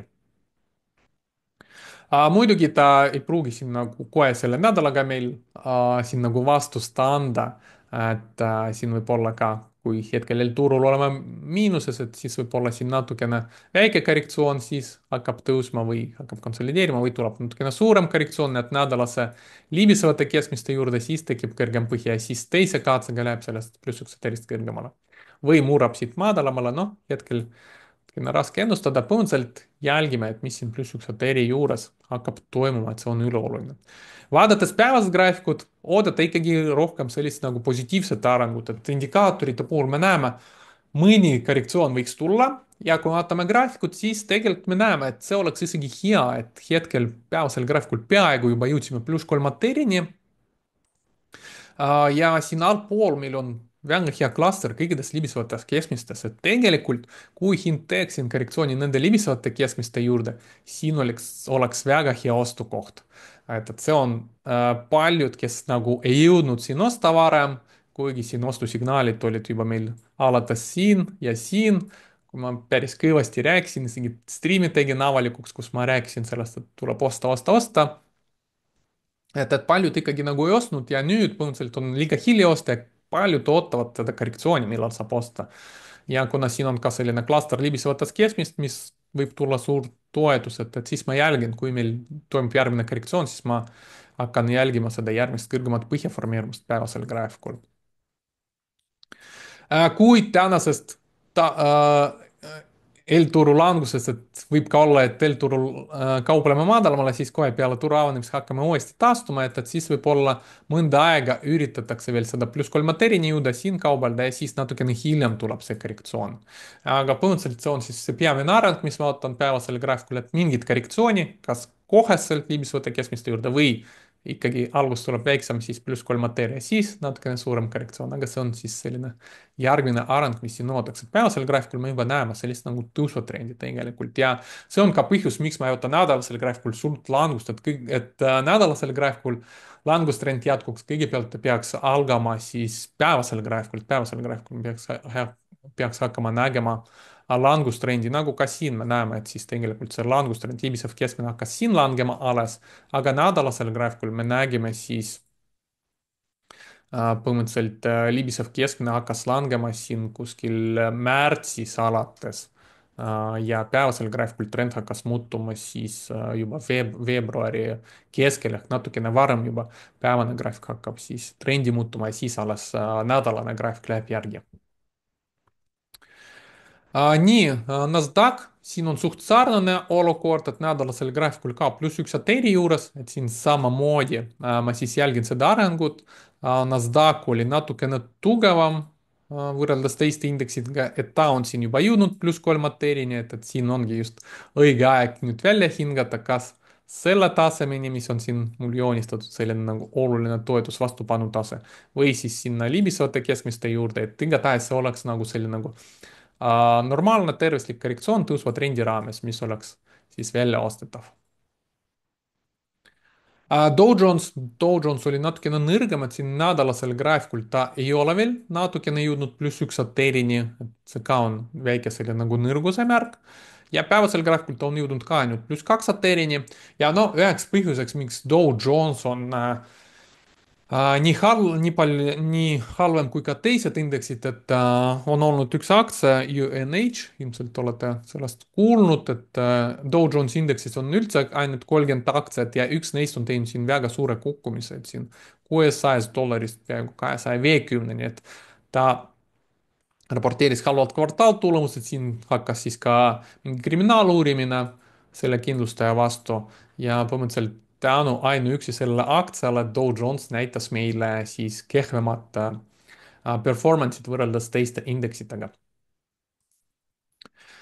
Ja Russell nädalasel graafikul me näeme, et siis lõpuks natukene sai sellest 20-50 päevast libisevast, nädalast libisevast keskmisest kõrgemale, aga siin ta ka võib olla ajutiselt vastupanu ja siis nädalasel graafikul ta enne edasist tõusu võib proovida siis olla teha korrektsiooni selle toetuse juurde.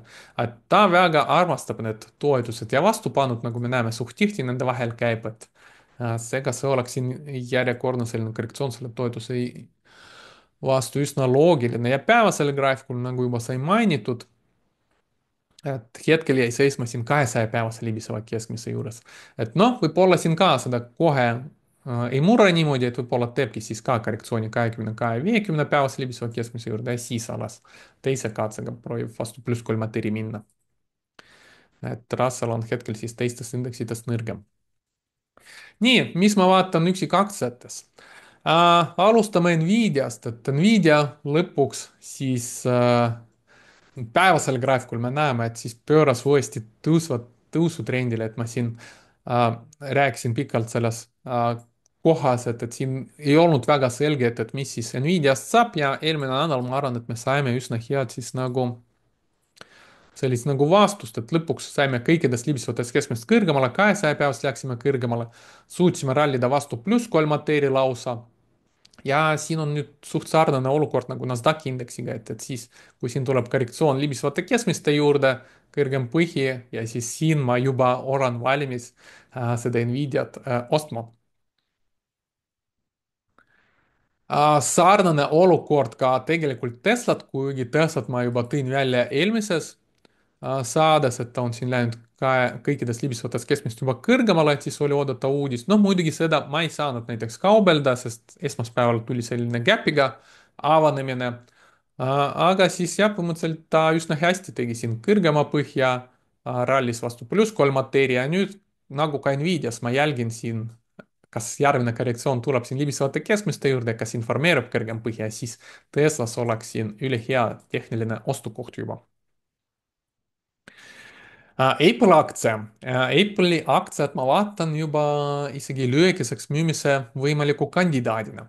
ja miks nii on, et tegelikult me näeme, et ta on teiste aktsiatega võrreldes nõrgem, näiteks Nvidia ja Teslaga me nägime, et nad läksid 200 päevast libisevast keskmist kõrgemale, aga Apple kaupleb nendest madalam.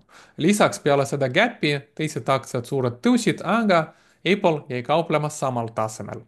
ja mis on siin veel huvitav, et kui joonistada siin joont, siin on näha tegelikult, et see, mis on siin oli toetus, on nüüd muutunud suht suureks vastupanuks. ja millal ma viimati nägin sellist nagu suurt vastupanu, see oli siin.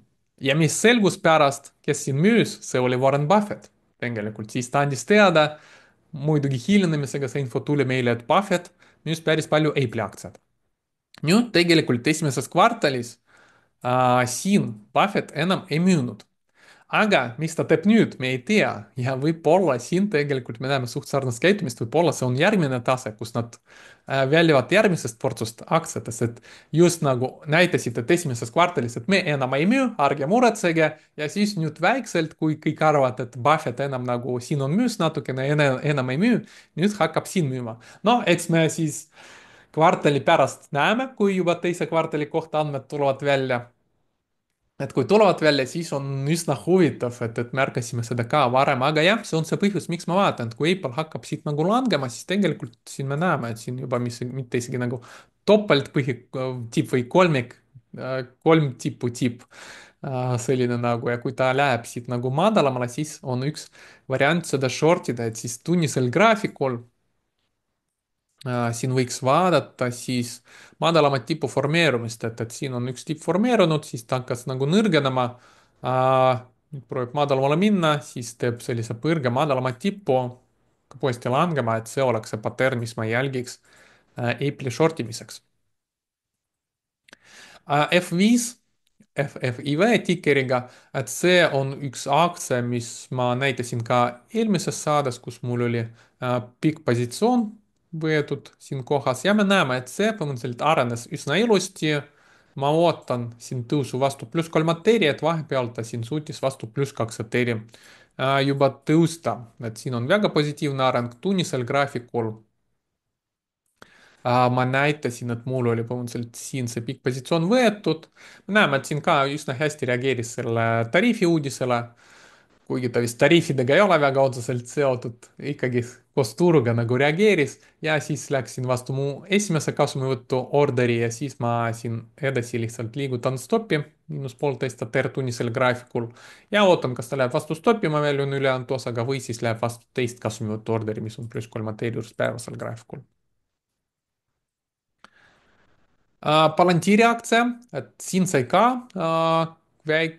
natukene kaubeldud sellega eelmine nädal, et ma tõin välja, et ta siin tegi ka sellist nagu ralli vastu +3 teeri, siis korrektsiooni libiseva keskmise juurde ja siis hakkas uuesti taastuma ja siis eelmine nädal lõpuks jõudis uuesti vastu +3 teeri. noh, muidugi siin väga suurt tõusupotentsiaali enam ei ole, et me näeme, et peale ka seda nagu korrektsiooni ta tegi siin nagu üsna nõrga taastumist ja miks nii on? Lähme natukene kõrgemale timeframe'ile ja siin me näeme tegelikult, et tõusupotentsiaal Palantiril on hetkel väga limiteeritud. pluss 3 ATR, kõigepealt läks väga palju pluss 3 ATR-ist väljaspoole, üsna pikalt oli sealt väljaspool. teise korraga läks ka väljaspool pluss 3 ATR-i, aga oli juba vähem aega sellest väljaspool. ja nüüd ei saa siin pluss 3 ATR-ist isegi kõrgemale minna, et vastu pluss 3 ATR-i. me teame, et pluss 3 ATR on selline nagu piirdeaed. Siin oli piisavalt tugevust, et sellest välja minna päris kaua. Siin oli natukene vähem juba tugevust, et sellest välja minna, vaid 3 nädalaks. ja siin enam ei saa üldse sellest väljaspoole minna, et näitab meile, et nii-öelda nagu poolide tugevus nõrgeneb. siin me näeme ka force indeksis divergentsi juba, et siis nädalase graafiku järgi tegelikult siin on järgmisena oodata pigem korrektsiooni libiseva keskmise juurde kui edasist tõusu. on selline nagu tõusupotentsiaal väga-väga piiratud, lisaks ka päevasele graafikul juba siin pluss 3 ATR-i juures, ehk selline nagu topelt pluss 3 ATR nädalasel päevaselt näitab meil seda, et siis tõusupotentsiaal on väga limiteeritud. ja mul oli ka siin positsioon tegelikult endiselt on, aga mul on siin jäänud vaid 1/3, aga põhimõtteliselt siin ma eelmises saates mainisin, et siin oleks hea, kui saaks siis peale seda esimest põhja, et võib-olla siis tahaks näha topeltpõhja. aga tegelikult peale uudist me nägime, et ta küll üritas käppada, siis natukene vaibus ja siis tegi siin natukene kõrgemal tasemel isegi esimest kõrgemat põhja ikkagi. ja siin ma võtsin pika positsiooni. Palantiris siis lühiajaliselt ja vastu pluss 3 ATR-i läks, siis ma võtsin esimese kolmandiku kasumist, siin ta hüppas vastu pluss 3 ATR-i päevasele graafikule, võtsin teise kolmandiku ja siis hetkel treilin stoppi. et siin jah, suur tõenäosusega ma vist täna hetkel eelturul näitab, et juba kuskil sel tasemel ja nagu me nägime päevasel nädalasel graafikul, et siis suht tõenäoline, et palju kõrgemale siit enam ei saa, et pigem siis korrektsioon. kuigi noh, üllatused alati tulevad, et kui nad tulevad välja, ütlevad, ma ei tea, Katariga tegid seal mingi hiigellepingu, siis ajutiselt võib küll selline nagu hüpe veel tulla korraks, pigem nagu selline nagu emotsioonidest kui fundamentaalidest. aga jah, me teame, et see tõuspotentsiaal on hetkel väga piiratud. järgmine aktsia, mis me ka siin juba paar nädalat vaatame, et ilusti hakkas siin taastuma Celsius Holding, et eelmine nädal vaatasime, kuidas ta raporteeris ka kvartaaltulemust, sellega tegi siin hea kõrgema põhja ja hakkas ilusti tõusma, et siin on ka kõrgem tipp võrreldes sellega tekkinud ja nüüd ma ootan sellest tõusu vastu pluss 3 ATR-i. et mul on siin endiselt positsioon olemas.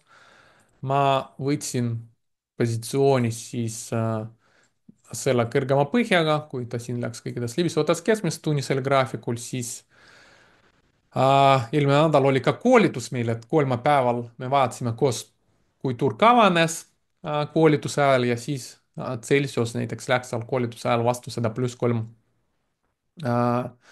Ateri tunnisel graafikul, siis ma sain esimese kolmandiku kasumist võetud ja hetkel treilin siin stopi -1,5 Ater tunnisel graafikul ja ootan, kuni siis päevasel graafikul läheb vastu pluss 3 Ateri, noh, või vastu stopi. kui läheb vastu stopi, siis ma tegelikult vaatan seda uuesti pika positsioonina, et kui ta läheb vastu stopi, läheb vastu 200 päevast ja 22 päevast libisvat keskmist teeb kõrgema põhja, et siis ma uuesti siis vaataks siin positsiooni avamist, et siin tundub see pikk langustrend lõpuks sai läbi. selle põhjaga peale seda kvartaaltulemust me nägime suurt rallit, kõrgem põhi ja vaikselt hakkab juba siin uut sellist nagu tõusutrendi arenema, et see võib kesta siin mõnda aega.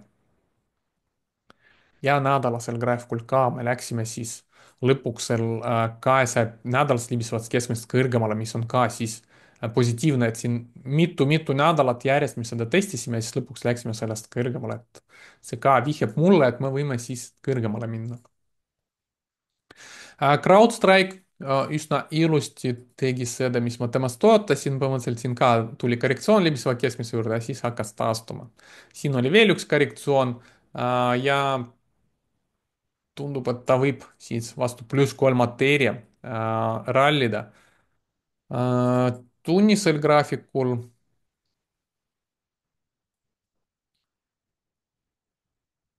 ma sain ühe väikse tehingu siin teha, põhimõtteliselt siin peale tariifi uudist. siin ta hüppas, siin tekkis selline põhi, esimene kõrgem põhi ja siin ma sain ühe positsiooni võetud siis vastu pluss 3 Ateria. tunnisel graafikul ta läks, ma võtsin esimese kasumi, aga siin ta nädala sees veel käpas vastu stoppi, et siis ma hetkel väljusin, ootan nüüd siis järgmist kõrgemat põhja, et uuesti siis positsiooni võtta, et päevasel graafikul näeb see korrektsioon libiseva keskmise juures ja sellest taastumine üsna ilus ja võib rallida vastu +3 teeri. Veel üks aktsia, millest ma rääkisin eelmine nädal, on WOOF, sellise natukene väiksema hinnaga, väiksema ettevõtte, aga teeb ka väga huvitava arengu, et siin ka peale kvartaaltulemust üsna hea gap, selline nagu tihe konsolidatsioon ja eelmine nädal me nägime juba reedel murdis läbi sellest vastupanust. Et siis enne järgmist kvartaaltulemust võib-olla oodatakse, et ta uuesti natukene rallib, et siis tulevad uuesti head kvartaaltulemused nagu eelmine kord. Siin mul sai ka üks treid tehtud ja siin, kui ma ei eksi, mul oli siin võetud positsioon, siis siin ta hüppas vastu +3 teeri tunnisel graafikul, ma sain esimest kolmandiku positsioonist ja siis ma tõstsin stopi break-even'isse, siin me näeme, et ta läks vastu stopi ja sel ajal meil oli ka stream tegelikult eelmine nädal ja kui ma nägin, et ta läks vastu stopi, aga siis uuesti taastus, tegi kõrgema põhja, siis otseselt stream'is ma ka näitasin, kuidas ma arvutasin positsiooni suurust ja kuidas ma võtsin siin pika positsiooni uuesti. Ja see positsioon on hetkel siis kasumis, siin stop -1,5 ATR vastu +3 ATR tunnisel graafikul ta poole veel jõudnud. Et siin mul on hetkel esimene kasumivõtu order, aga hetkel areng on üsna hea. kui mul oleks positsiooni, siis ma vaataksin väikest korrektsiooni libisevate keskmiste juurde.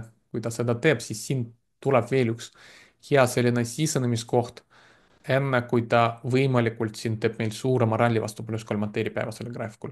no siin on suur short float ja me näeme, et see aktsia võib sellised nagu järsud liikumised teha küll. Järgmine aktsia on KTOS, Kratos Defense and Security Solutions. Siin me näeme ka ilusat sellist nagu tõusvatrendi, kõrgemad põhjad ja siin oli järjekordne korrektsioon libiseva keskmine, formeerus kõrgem põhi ja nüüd siin võib oodata rallid vastu +3 teeri päevasel graafikul ja tunnisel graafikul. kuidas ma seda kaupleks, et siin põhimõtteliselt me näeme selline hea põhiformeerus ja siin võiks vaadata seda siis korrektsiooni libisevate keskmist kõrgema põhja formeerumist, et siin siis pika positsiooni võtta. üks aktsia, kus mul on juba pikk positsioon, et siin ka huvitav areng päevasel graafikul, no ta muidu on siin nagu suht külgsuunas kauplemas, siin on see 200-päevane libisev keskmine ja ta on selle ümber üsna palju kauplemas, et korraks läksin vastu -3 teeri, siin olid ka kvartaaltulemused, millega ka siin formeerus kõrgem põhi nagu ka Celsius aktsias. ja lõpuks ta siin reedel meil ka murdis 200-päevast libisevast keskmisest kõrgemale, et siis põhimõtteliselt peale seda esimest kõrgemat põhjad vaatame, kas ta saab siin vastu +3 teeri rallida. Mina võtsin positsiooni juba natukene varem, ehk siis tunnisel graafikul. Ma põhimõtteliselt reedel siis jälgisin, et kuidas siin oli põhi, kõrgem põhi ja siis reedel ta läks libisotas keskmisest kõrgemale. ma võtsin positsiooni, siis tegelikult reedel ta kohe jõudis ka vastu +3 teeri tunnisel graafikul, mu esimene kasumivõtu koht. ehk ma sain esimese kolmandiku väljutud, panin stopi hetkel break-even'isse juba. kas ta läheb siis vastu stopi või siis jätkab tõusu vastu +3 teeri. kui positsiooni oleks, siis ma vaataksin järgmist korrektsiooni tunnisel graafikul libiseva keskmise juurde ja kui kõrgem põhi formeerub, siin võib olla veel üks hea sisenemiskoht. järgmine aktsia on Spotify. selles aktsias me saime tehingut teha just koolitusel, et koolitusel, kui ma esimest 2 päeva räägin teooriat, kolmandal päeval meil ka pool päeva teooriat ja siis läheb turg lahti ja siis me koos vaatame, kuidas siis see teooria siis praktikas rakendada. ja seekord vedas, et me saime ka tehingut teha, et vaatasime siis Spotify aktsiat, kuidas ta ka tegi siin korrektsiooni libiseva keskmise juurde, kõrgema põhja, siis hakkas taastuma, et siis ootused ta läheb vastu +3 päevasele graafikul. ja kuidas me siis koolitusel võtsime siin pika positsiooni Siin põhimõtteliselt meil formeerus selline kõrgem põhi, läks libis otsas keskmisest kõrgemale ja siin me siis saime positsiooni võetud. Äh, Alguses ta natukene läks positsiooni vastu, aga siis ja nädala siis neljapäeval, reedel jätkas ilusti siin tõusu.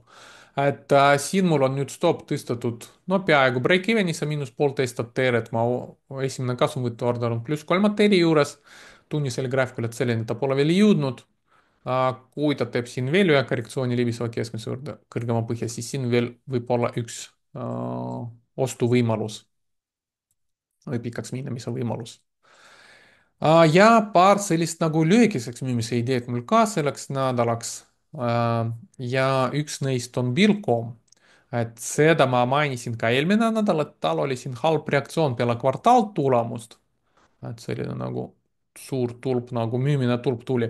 Peale tariifiuudist ta üritas siin küll tõusta, aga me näeme, et siin 50-päevane libisev keskmine üsna tugev vastupanu selle aktsia jaoks ja siin ta on formeerunud meil madalamat tippu võrreldes selle tipuga, ehk siis ta on endiselt üsna nõrk ja siin ta võib proovida kukkuda vastu -3 teeri. Tunnisel graafikul, kuidas ma seda shortiks, mul hetkel positsiooni siin ei ole, aga tegelikult noh, siin oli üks koht tegelikult, kus juba short ida seda, esimene madalam tipp formeerus. no vaatan iga põhimõtteliselt hetkel jälle turul ta juba madalal, kui isegi ta avab madalalt, teeb ralli vastu libisevat keskmist, järgmist põhimõtteliselt madalamat tippu tunnisele graafikul ma olen valmis short ima, kui see trend allapoole jätkub. Ja veel üks aktsia, mis ma jälgin nagu lühikeseks müümise kandidaadina on Reddit, RDDT, et siin nädalasel graafikul me ka näeme tegelikult, et ta üritas siin rallida eelmine nädal, aga läks vastu langevat 22 nädalast libisevat keskmist ja tegi siin sellist nagu saba, känguru saba, Aleksander Eldar nimetab neid, ja sulges siis põhimõtteliselt samal tasemel nagu avanes, ehk põhimõtteliselt selline väga negatiivne areng, et üritas nädalaga rallida, läks vastupanu ja siis sulges samal tasemel nagu avanes. kuigi me nägime, et S&P 500 ikkagi nagu rallis terve selle nädala. ja mis siin veel teeb selliseks nagu rohkem tõenäoliseks seda lühikeseks müümise, on see, et peale seda suurt ralli, mis siin oli meil kolmapäeval, siis tegelikult ta suht kiiresti andis selle alla ja liikus tagasi oma selle 220 käepäevase libiseva keskmise juurde ja siin tekkis selline nagu topelttipp võlts läbimurrega päevasel graafikul, et suht karune pattern ja ka nädalasel graafikul see känguru saba tekkis, et ta võib siin kukkuda vastu seda -3 teeri. Siin tasub natukene ettevaatlikum olla, kuna seal on ka natukene kõrgem short float, aga ta on siis ajaliselt natukene vähenenud juba, ehk põhimõtteliselt oli ka kõrgemal tasemel, aga aktsiahind sellest sõltumata kukkus. Tunnisel graafikul, mis ma siin jälgiks, no siin on hästi näha see tõus. tegelikult meil koolituse ajal vaatasime, et mul oli siin isegi pikk positsioon võetud, et jällegi peale seda tariifi uudiste tuli gap, kõrgem põhi. ma võtsin siin pika positsiooni, päevasel graafikul oli kõrgem põhi ja siis ta läks vastu esimest kasumivõtu orderil, mis me koolitusel ka vaatasime, et kuidas ma võtsin siit kasumit, siis ma liigutasin stopi break-even'isse. ja põhimõtteliselt noh, kui see tõus oleks jätkunud, kui see kõrgema põhja pattern oleks nagu okei, siis ta oleks teinud võib-olla siin küll korrektsiooni libiseva keskmise ja oleks jätkanud tõusu. aga tema langes mu sisenemise juurde ja isegi põhimõtteliselt me näeme, et siin tegi ka reedel selle võltsliikumise kõrgemale ja sulges miinimumi juures. ehk põhimõtteliselt siin võiks vaadata juba seda lühikeseks müümise ideena, et jällegi L-turul ta on juba miinuses. kui ta siit põhimõtteliselt proovib tasuda, teeb kõrgema põhja, madalama tipu, vabandust, siin vastu libisvaid keskmist, siis see on järgmine siis äh, koht, kus seda short ida. et hakkan siis Redditi selle pilguga jälgima. ja see on siis kõik selleks nädalaks, et päris pikk saade tuli, aga loodetavasti ka huvitav, saite lõpuni vaadata. ja ärge unustage ka like'id panna, oma kommentaarid jätta, et siis võib-olla saamegi järgmiseks saadaks teie kommentaaridest ka mingid huvitavad aktsiad või jagan siis need kaks investeerimisideed, mis vastavad minu kriteeriumile hetkel. ja muidu siis, kes on liitunud mu live-kanaliga teiega kohtume juba homme teisipäeval ja siis neljapäeval ja teistega kohtume järgmisel esmaspäeval, millal tuleb siis järgmine saade. Järgmine nädal, tegelikult 26. mai on isegi Ameerika turul on vist vaba päev, kauplemist ei ole. Ja muud vist ei ole. Et soovin teile siis edukat nädalat ja kohtume järgmisel nädalal. Kõike head!